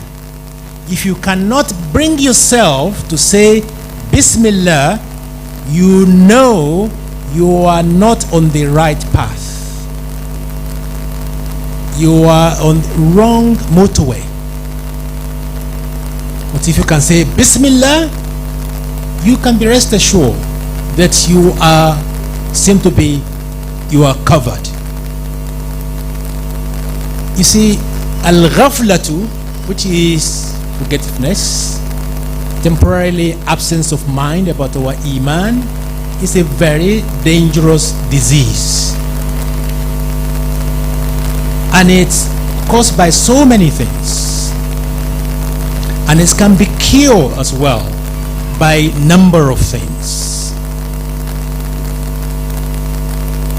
If we away from Quran, if we don't read Al-Quran, that is starting point of there we are going astray. If, for instance, a dhikr, which is remember Allah, consciousness of Allah, most of the time, because we forget. It's not for nothing that Islam say before you get out in the morning, say this. Before you enter, say this. When you return, say that. You go to toilet, say this. Out of toilet, do this. Is to make sure that our mind, our soul is well oiled. And that's how we should keep it. To make sure that we not always forget. And also when we become very lazy about our ibadat. Ibadat, it's simple, but it's very challenging. Very challenging. As we are sitting today, there's so many things calling upon our attention. Our telephone to start with, in our pocket. The messages is waiting for us. Many people, if they don't read their WhatsApp within 5 minutes, they become very nervous. And that's part of the thing that's in Ramadan. To keep ourselves on the Siratul Mustaqim, we need to be training ourselves to challenge our nafs. Inna nafsa la ammaratun bisu. There are two or three types of nafs. One nafs is la ammaratun bisu. The one is always take us out of Siratul Mustaqim. Inna nafsa la ammaratun bisu. And that is a very, very dangerous nafs.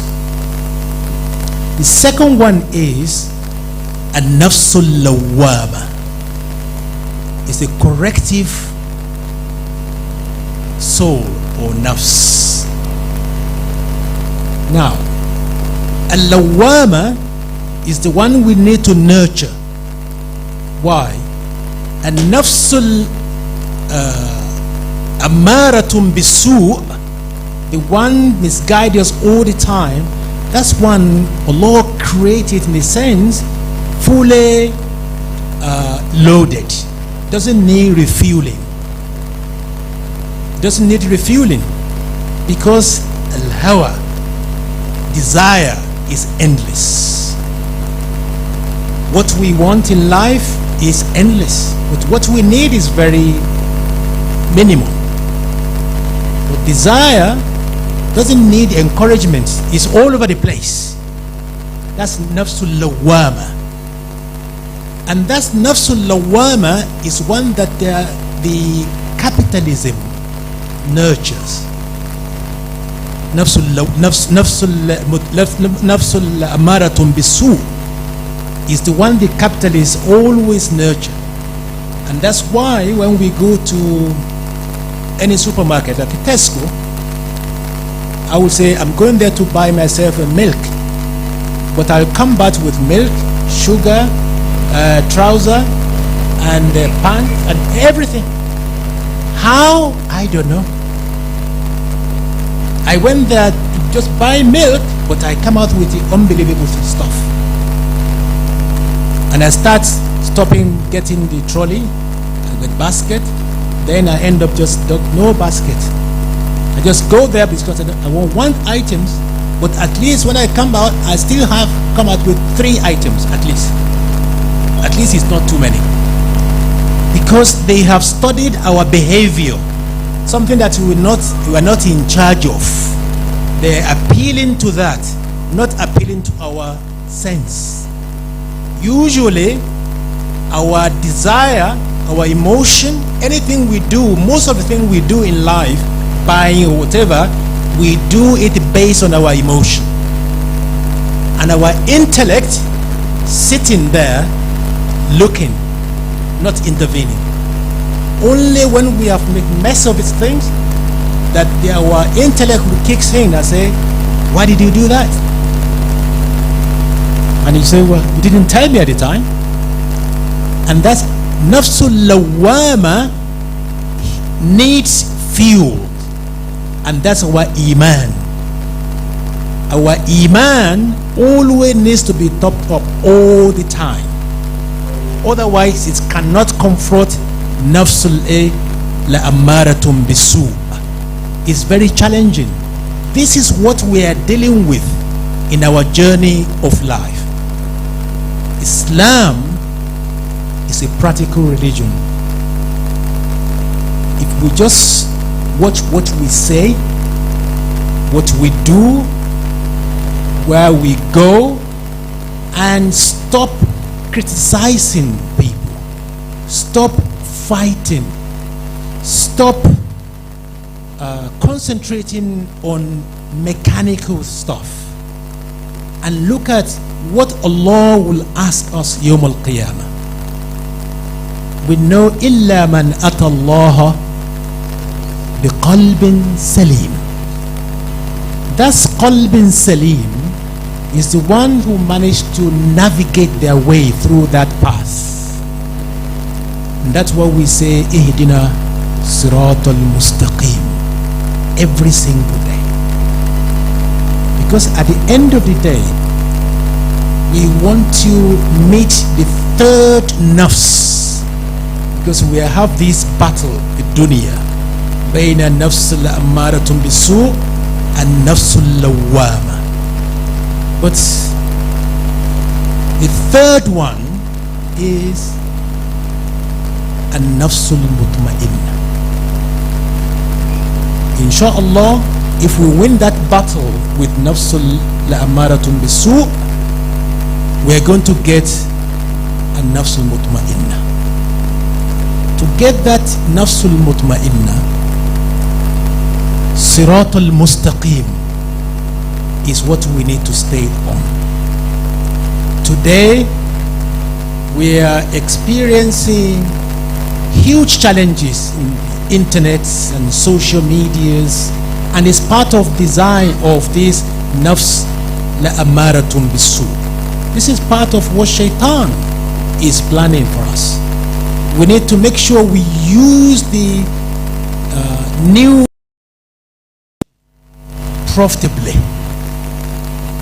We use this in a way to buy fuel for our journey of life, not to misuse that internet and social media. It's not going to be easy, but just let us remember Allah. Because in the past, I remember when I first came to this country in early 80s, at 1981, people who want to watch something very dodgy, they have to go to a particular area in London, and it's famous for that kind of things. Who wants to be seen there? And there's no other way you can get it unless you're there. There is no internet. People go and buy terrible magazine, and then they started putting that magazine high. So you cannot just sneak in and take one. You have to say, can you help me getting that, please? And then you'll be so ashamed. You wouldn't dare do that. But today we have this so-called dumb telephone rather than smart telephone, which we have in our pocket. We just anywhere we can search anything. But when we remember that, never mind Google, because any of your footsteps on Google is there forever. It will never, you can't delete it.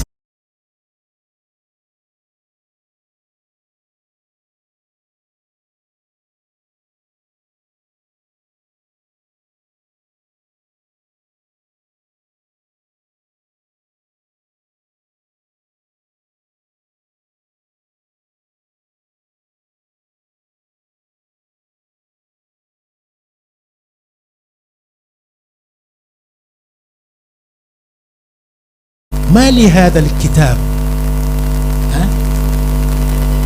إلا أحصاها.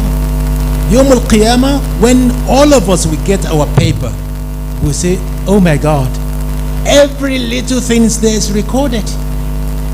It is there. I cannot deny it. That is where we can keep ourselves on this path, Sirat al-Mustaqim. If we are alert to this. It's not about debating about wudu, about some issues that the ulama, they're fighting among themselves, all these things. That is not important. Important is al-iman thumma istaqim. Remember your Lord. Remember, إن لم تكن تراه فإنه يراك. We don't see Allah, but all the time He's aware of what we are up to. Sirat al-Mustaqim.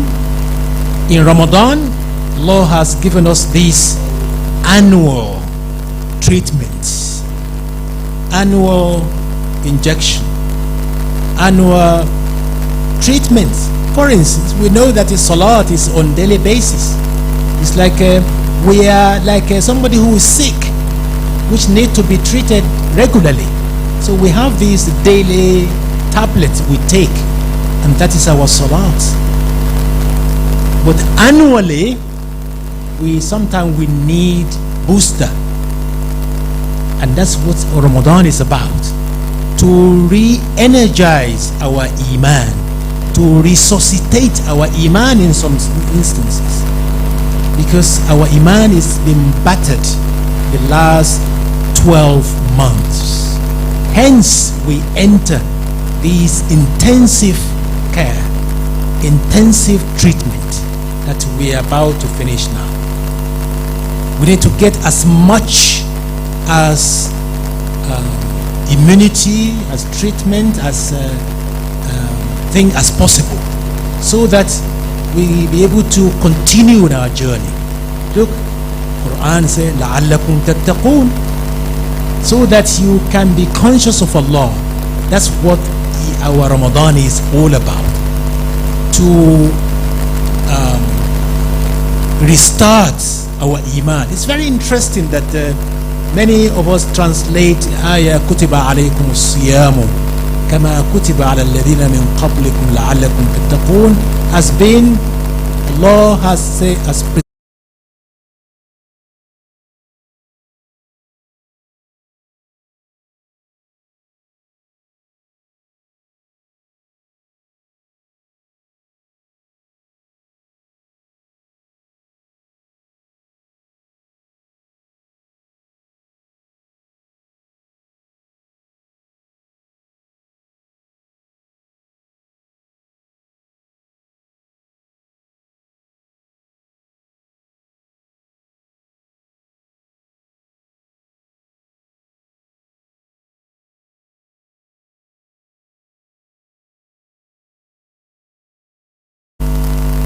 we need to be vigilant in our behavior, in our journey, every single day.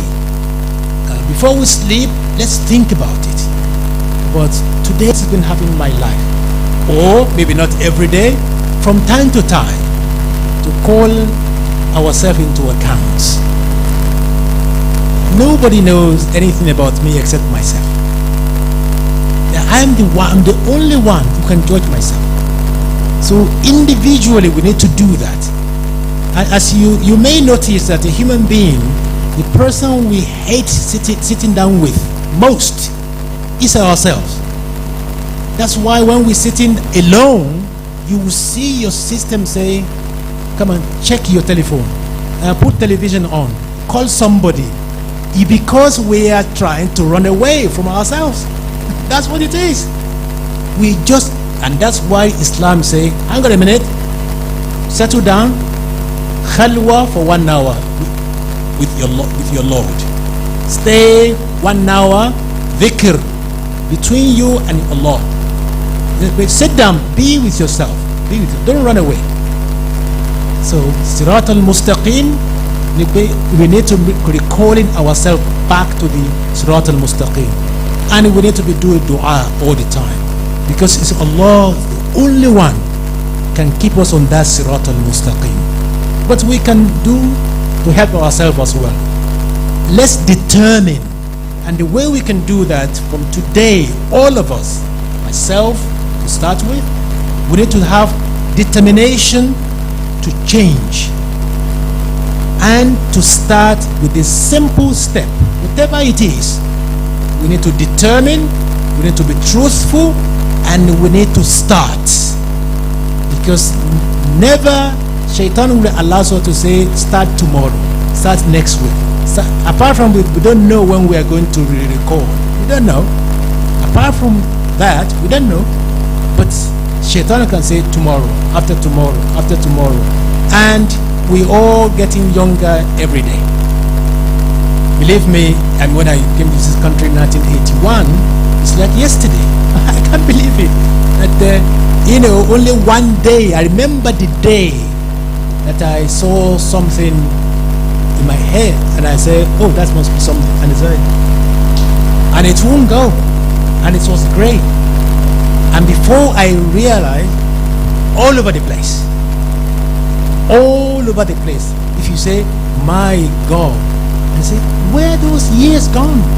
I was born in 1954, and I said to myself, how did they come up? That I'm looking at the 70th is coming. How? I didn't know how it happened, and that is it. So we don't know, and it's very scary, and we should be scared. Need to remember, however, that Allah khalaqana liyarhamana. He created us to be kind to us. Allah doesn't want any of us to go to Naru Jahannam. He wants us to start anything, and He will say, okay, I give you sawab, I give you reward, I give you reward, I give you reward. But we must be aware of Shaitan. May Allah subhanahu wa ta'ala guide us in our journey of life. The journey of life is challenging, but it can be enjoyable. When you say يَوْمٌ لَا يَنْفَعُ مَالٌ وَلَا بَنُونَ, but مَالٌ وَبَنُونَ, Allah says it can be useful if we employ it properly now, and we send it, we build the Jannah for ourselves, inshallah. With rahmatullah, Allah will give us Jannah bi'idhnillah. May Allah keep us on the right path. Wa akhiru da'wana alhamdulillahi rabbil alameen. Wassalamu alaikum wa rahmatullahi wa barakatuh.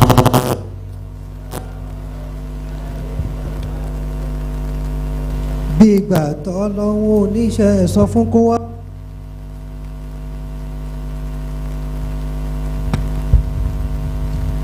Bí ìgbà t'Ọlọ́run oníṣẹ́ sọ fún kó wá.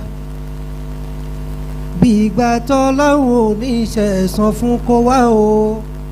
Bí ìgbà t'Ọlọ́run oníṣẹ́ san fún kó wá. À ń sùn, à ń jí, à ń ṣẹ̀, bẹ́ẹ̀ la ò túbá. Kàkà ká túbá a tún ṣẹ̀ mí ni. Bí ìgbà t'Ọlọ́run oníṣẹ́ san fún kó wá. Wọ́n pàkíyèsí wa sí o. Gbogbo èyí tá a wá sílé ayé tá a wá ṣe, Ọlọ́run fi ṣàánú wa nì, ká lè rí àwíjàre, ká lè rí nǹkan fi kẹ́wọ́, ká fi rí kẹ́ Ọlọ́run ọba. Àwa ń ṣẹ̀ lójoojúmọ́, àwa ń sápamọ́ fọlọ́run ọba tó dá wa tí ò dá wa nù ká rántí pé láti dúró ti ọlọ́run ọba ó ṣòro lóòótọ́ ṣùgbọ́n ṣá láti ráràn ṣe ẹ̀ ìrọ̀rùn ni à ń bẹ ọlọ́run ọba èyí tí àwọn bàbá wa Professor Imran Hamza Aláwìyé tí wọ́n sọ fún wa lénìí kó má gba etí ọ̀tún jáde kó gba tòsì jáde kó gba ti ọ̀tún wọlé kó gba tòsì jáde fún wa. He made vital points. I'll just pick 3 of it. He said we need to be determined. Mo sọ fún wa lẹ́ẹ̀kan mo ní pé discussion ni. We need to be determined. We need to be resolved. We also need to renew our intention, and the time to do that is now. At-takbir. Mo gba ẹnu àwọn bàbá mi àwọn àfa ìmáàmù àtọ́wà mi báyìí wọ́n ní ká ké iná àti iná kan fún bàbá abá ní ká bẹ̀rẹ̀ sí dáwó kò lè dàbí wọ́n ní iná àti iná kan títí ayé àtọ̀run kọ́nọ̀bà kó jọ jàre kó bá fi ṣàánú yín ní gbogbo ìgbà. Bismillahir Rahmanir Rahim. Inna a'tainakal kawthar fasalli li rabbika wanhar inna shani'aka huwal abtar. Alhamdulillah. Next is to have a session, question and answer session, which will go into the launch, project launch. And to do that, I humbly invite our father, my imam, Sheikh Muniruddin Oyosore Ajikole Okoni Sadaki. At-takbir. Assalamu alaikum wa rahmatullahi wa barakatuh.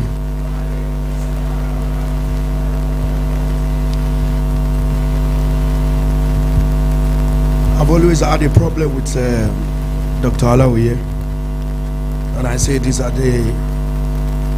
any opportunity. When he's done a talk and you are meant to do a recap, then you are in trouble. If a doctor has spoken, a doctor of our own stature requires a professor to break things down. So I'm not going to go that lane because I don't find my strength there.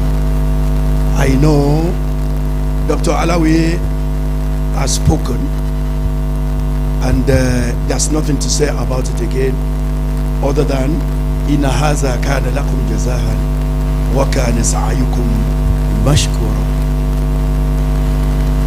This is a worthy journey you've made all the way from London to this place, and Allah is not going to go without noticing and rewarding the effort, inshallah. Please permit me to stand on the established protocol.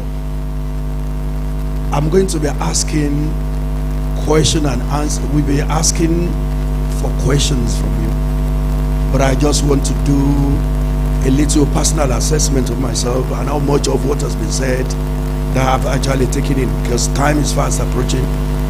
I think you've started today in Manchester about 8:20. He said something quite instructive. And before I go on to that, I'd like to say to my friend and my in-law, Dr. Surajudeen, are you there? Ayoola. Today marks the delivery of the pregnancy of over 30 years. So congratulations. Surajudeen Ayoola Okwewomo, because it's been a long time. Toba jeli ayin, toba jeni real life. Téèyàn bá lógún, téèyàn bá lóyún 30 years tí ó fi bí. Ṣé pé àwọn ajá àdúgbò dáràn. Wọ́n ní kí ló ṣe, wọ́n á ti mọ̀ pé ó ṣe náà ni. But Allah's time is the best. I like to say this quite quickly so that it sticks with us. Allah is never asking you to do anything except as an associated reward to that. If he's asking you, wastaqim kama umarita waman taba ma'aka. The instruction was so clear, unambiguous, no vagueness from Allah to his prophets. Wastaqim, stand firm, waman taba ma'aka, and those that have taken tawbah and are now with you. and do not transgress, because Allah sees you. Talking about that's so much for the convener of today's inaugural maiden edition of Ramadan lecture, Ayoola, Surajudeen Ayoola Ramadan lecture. He spoke about choosing your own tariq, choosing your own motorway. I did not discuss anything with him throughout our journey from the station. So I would have said, you are giving me away just because of the little discussion we had. If you go on the Makunian way there's no other way faster to any destination from where I live except to go on the Makunian way. You would have noticed the Makunian way for years that I have been in this country has been designated 60 miles per hour.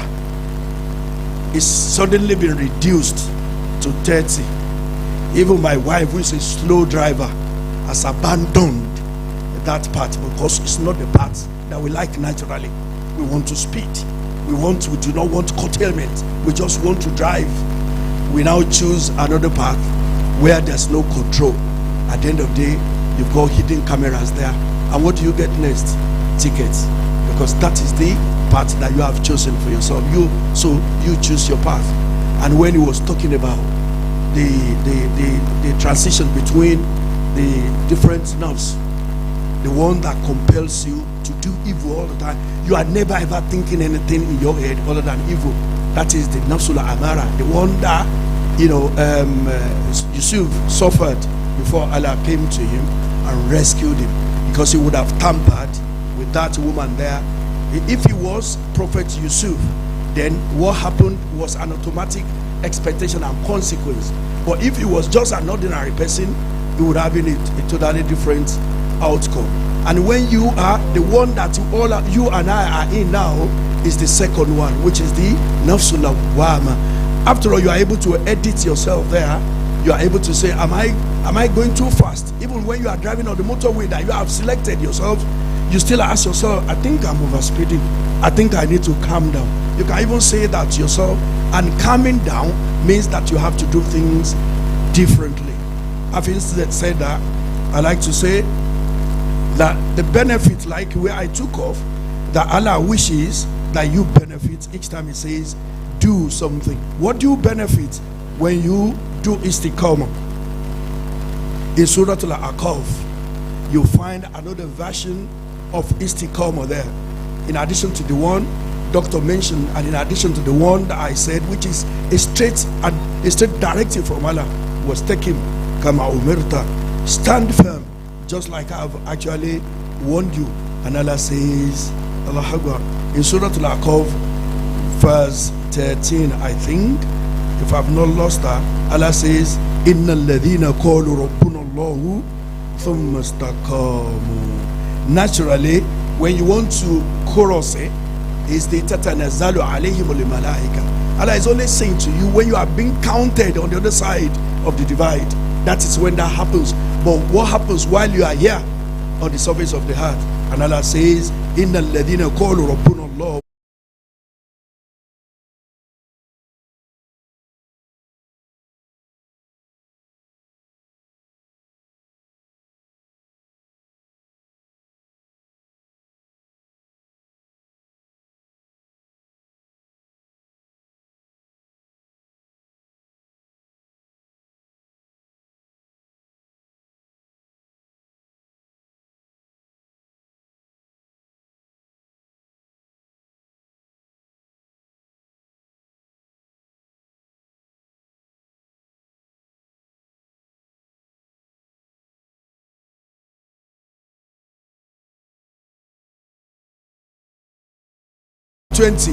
And it was Coach Disu.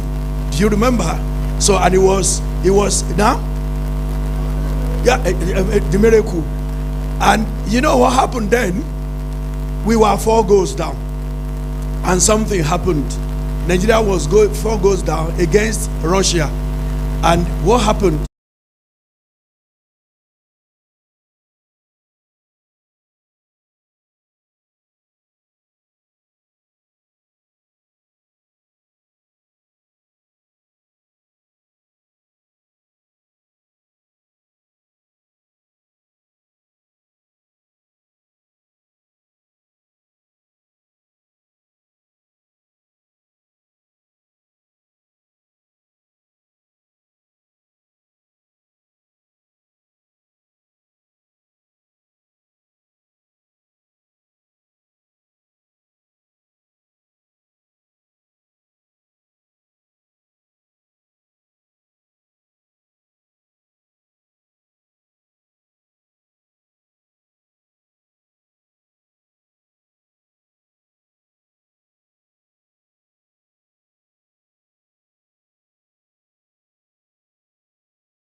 call.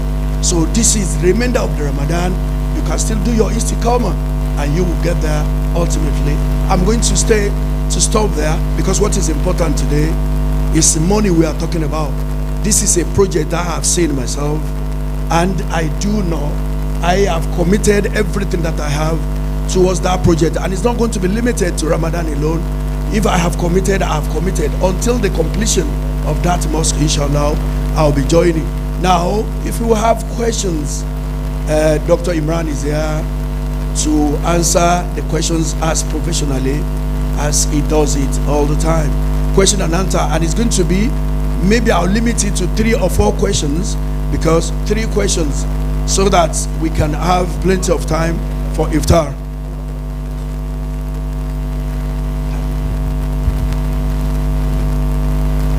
It's all right. Please, can we have 1 or 2 questions on istiqamah? Otherwise, we'll assume that everything that's been said here has really gone down. Hello. Well understood. Yeah. No, but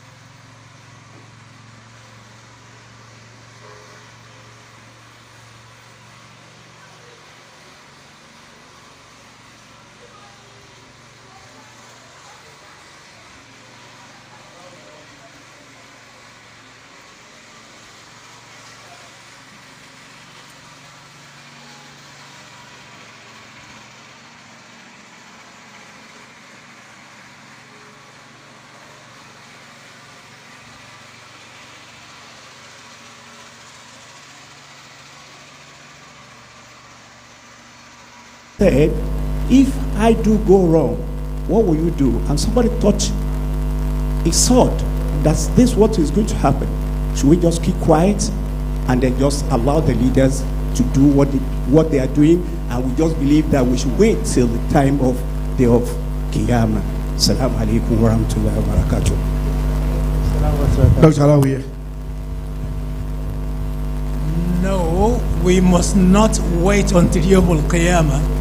Now, there's a difference between criticizing, which I meant, and al-nahy wal-munkar wal-amru bil-ma'ruf. When we see something which is wrong, clearly wrong, we are duty bound to call people's attention to it and to make suggestions how things can be put right. But the criticism I mentioned before is for me to be looking at you and say how you are practicing your religion in the wrong way, rather than look at myself, first of all, whether I'm doing positive things with my religion or not. But in terms of being in a position of responsibility, whether within a small association, organization, or country, it is a duty of everybody to call the leader's attention to what is not working and to suggest how they should put things right. Remember, Abu Bakr radiallahu anhu, when he was first chosen as the Khalifa, he said, Inni wulitu alaykum walastu bi khayrikum. If you see me doing something which is not right, please put me right.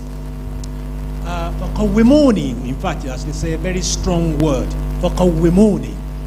Now, in Nigeria, as in any place, if we witness something which is not going right, as a Muslim, we need to stand up and say so.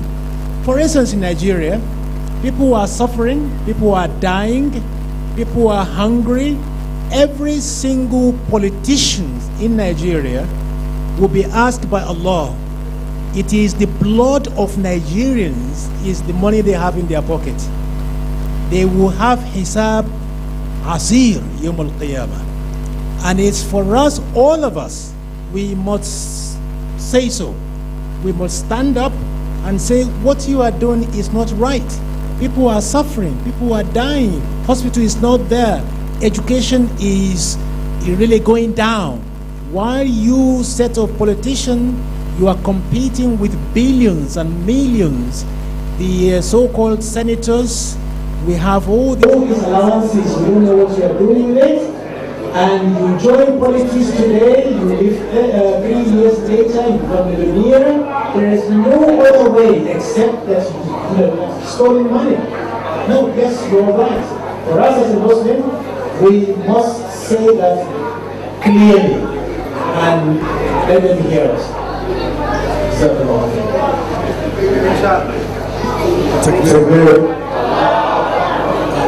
Please, I'm going to put a close on this segment of the program because of time. It's going to please. I've been court-martialed to balance the equation. Otherwise, my intention was just to draw a close on that. And please, from our women, our mothers, our sisters there, one question, please.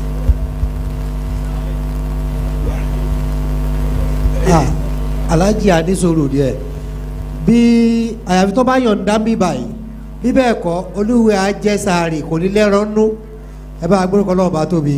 Do we have any question here? Any question?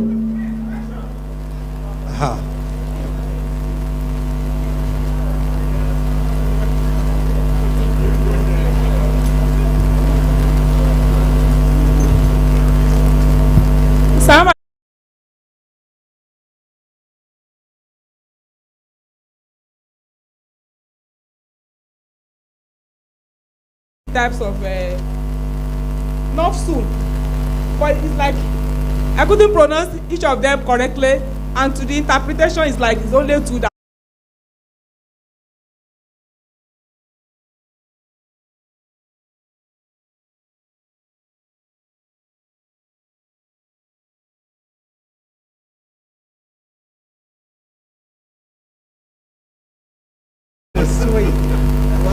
Number one, nafsul la'ammaratun bisu, and that's the negative one. That's what is, yeah.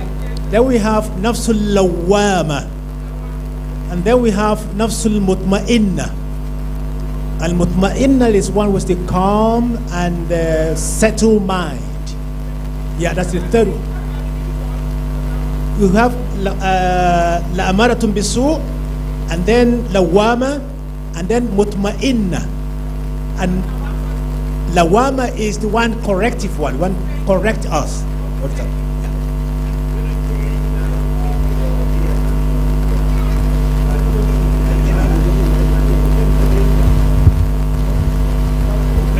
At this juncture, I like to say Jazakumullahu khairan as I bring this segment to a close, and I'm going.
of Imam for deal to start a foundation.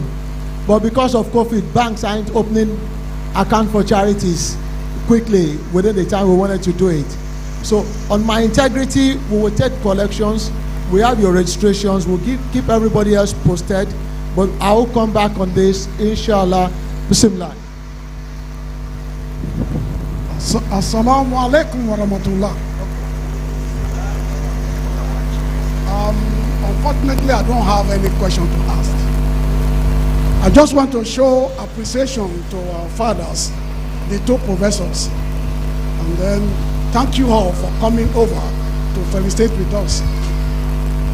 And then I do want to thank my brother, Alhaji Ayoola.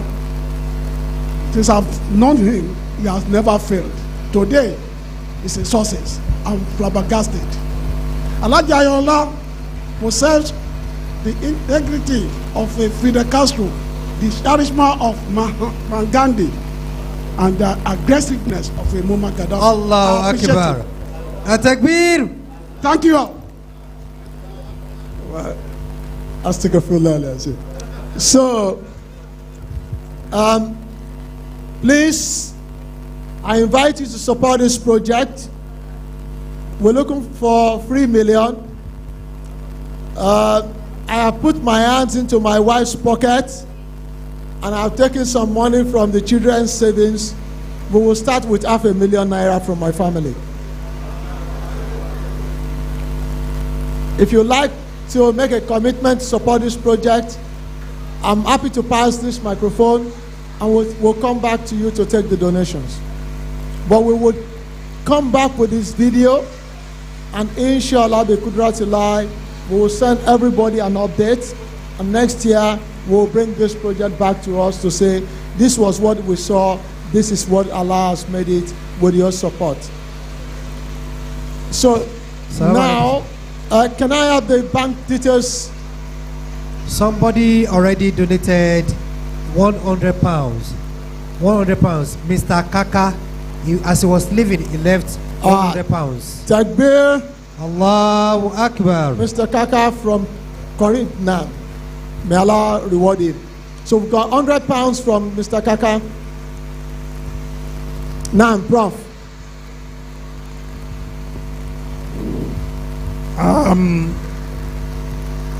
I would commit 250,000. Takbir. And my wife is also committing 100 pounds. Allahu Akbar. Bí pé àwọn èèyàn náwó lẹ́ẹ̀kan. Orúkọ yín àwọn tí a donate sir. Orúkọ mi ni Umar Adamu, so I'm willing to donate 500 pounds. Ṣé kí n dógba àdúgbò kí n padà wá? Bank details please. Bank details. Any more? Maruf, bank details. Inshallah. Share the bank details, please. 200,000. Inshallah. 200,000. No, may Allah reward you. Umar, Odomodi Olowo, may Allah continue to bless you. Thank you. Proud of you, boy. Proud of you. Alhaji Ayoola bí báyìí náà àwọn náà sọ pé 100 pounds. Ẹ bá gbọ́dọ̀ kọ́ náà bá tóbi. Tani Alhaji Ẹfúnkúnlé. Adùnọlá Ayoola. Ọ̀rẹ́ Ayoola. Àwẹ̀ ló gbòmí má bínú. Wọ́n ní Alhaji ọ̀rẹ́ Alhaji Ayoola 100 pounds. Ẹ bá gbọ́dọ̀ kọ́ náà bá tóbi. Takbir. The bank details please. Bank details. That will come on board. The bank details will come on board. Naira and sterling. I'm ready to do the transfer, inshallah.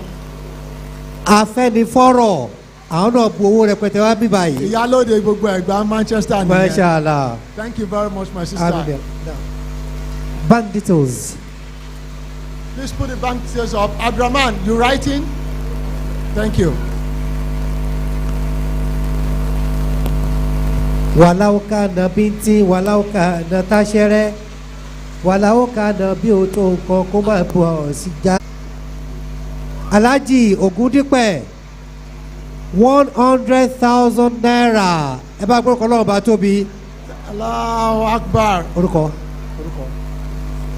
Alhaji Abid Yusuf, 100,000 naira. Takbir.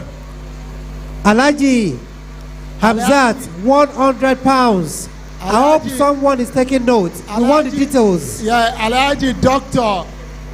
Daoud Hamzat. Olórí gbogbo wa ní Nasfat nílùú yìí nìyẹn. National chairman ní Alako. Mr. Adedeji, 100 pounds. With us.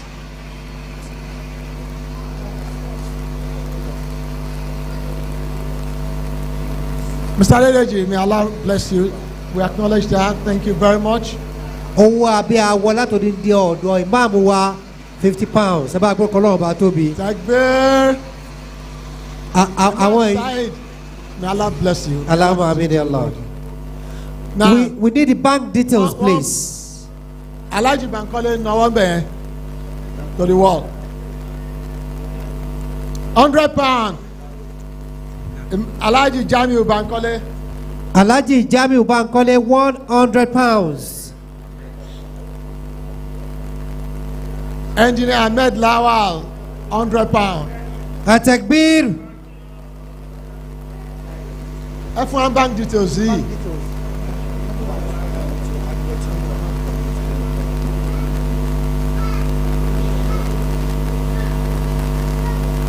Thank you. There is still opportunity to be part of this project. Well, I think we have the UK bank details. Oladapo family, 50,000 naira. 06987. I'll take that again.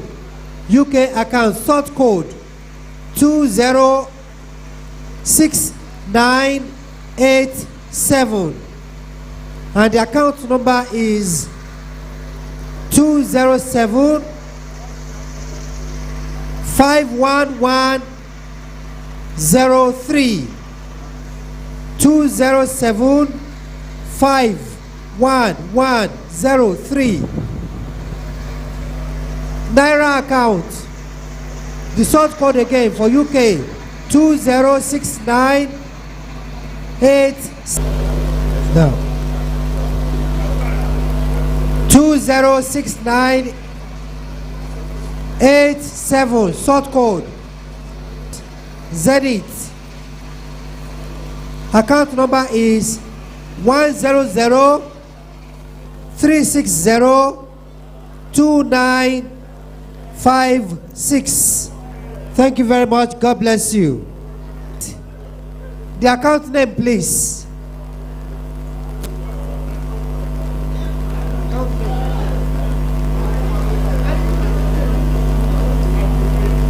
Account name. Account name.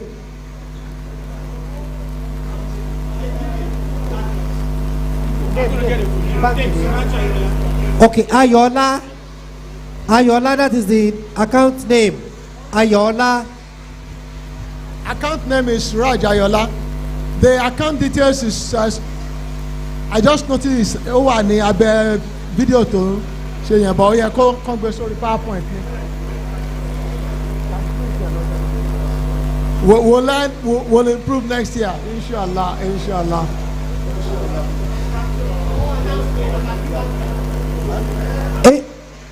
Inshallah, kò sí ìkànjú púpọ̀ rẹpẹtẹ.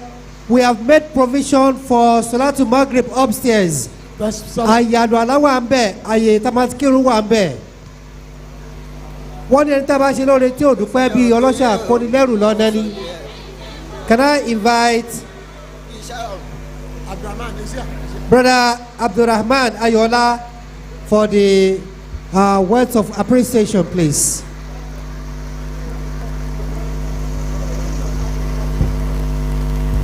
Assalamu alaikum wa rahmatullahi wa barakatuh. I'll make this very brief, as I can see it's nearing iftar time. I just want to thank everybody that's made this possible, but first we thank Almighty Allah subhanahu wa ta'ala.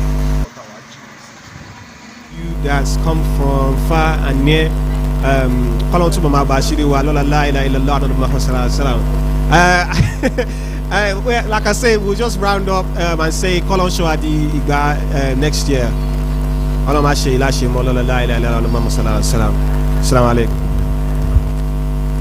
Wọ́n bá kò yẹ nìkan rárá. Ìjà ọ̀dọ̀ wọn bá àwa má rí bí ni. Kò yẹ nìkan rárá. Torí pé wòlíì fẹ́ pàtàkì.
jìnnà rẹ̀ èrè ọdún gbọ̀gbọ̀rọ̀ ẹ̀ ò lè bá o.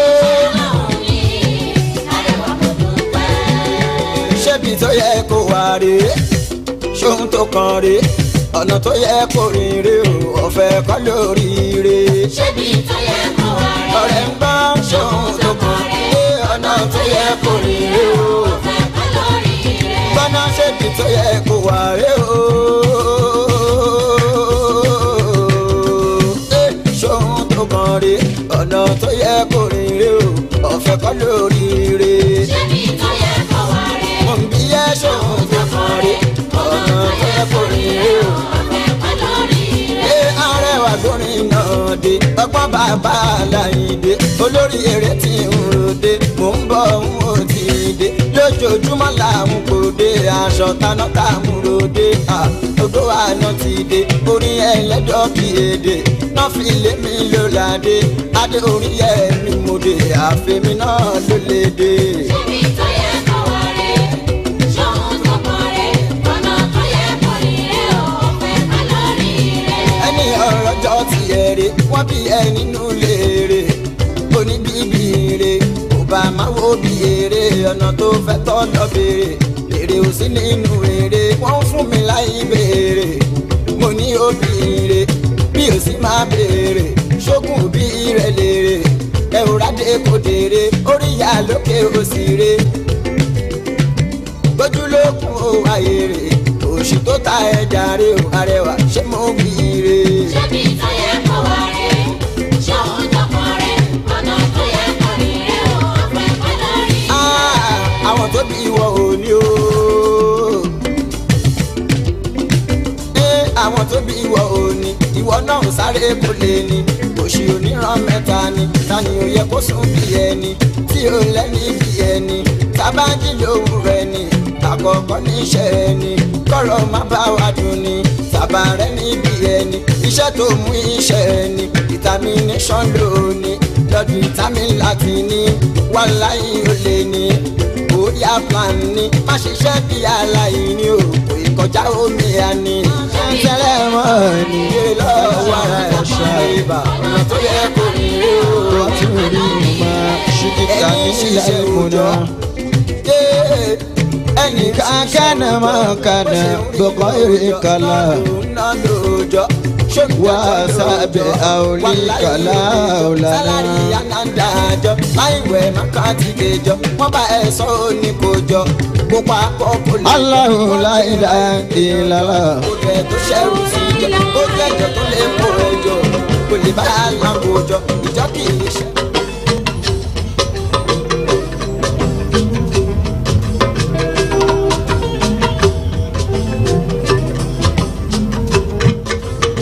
Allahu la ilaha illallah.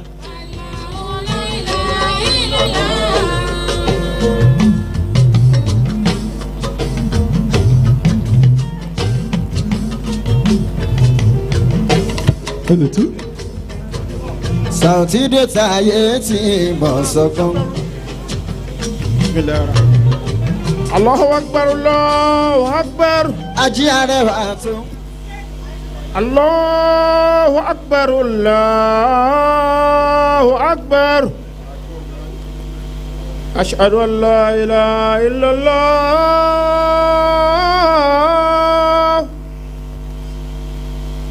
Ashhadu an la ilaha illallah.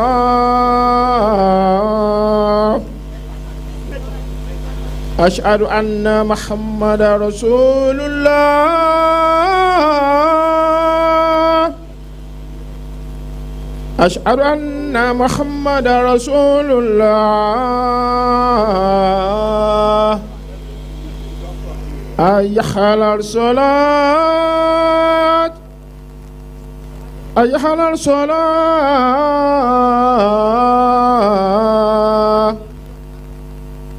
أيحل الفلاح أيال الفلاح الله أكبر الله أكبر لا إله إلا الله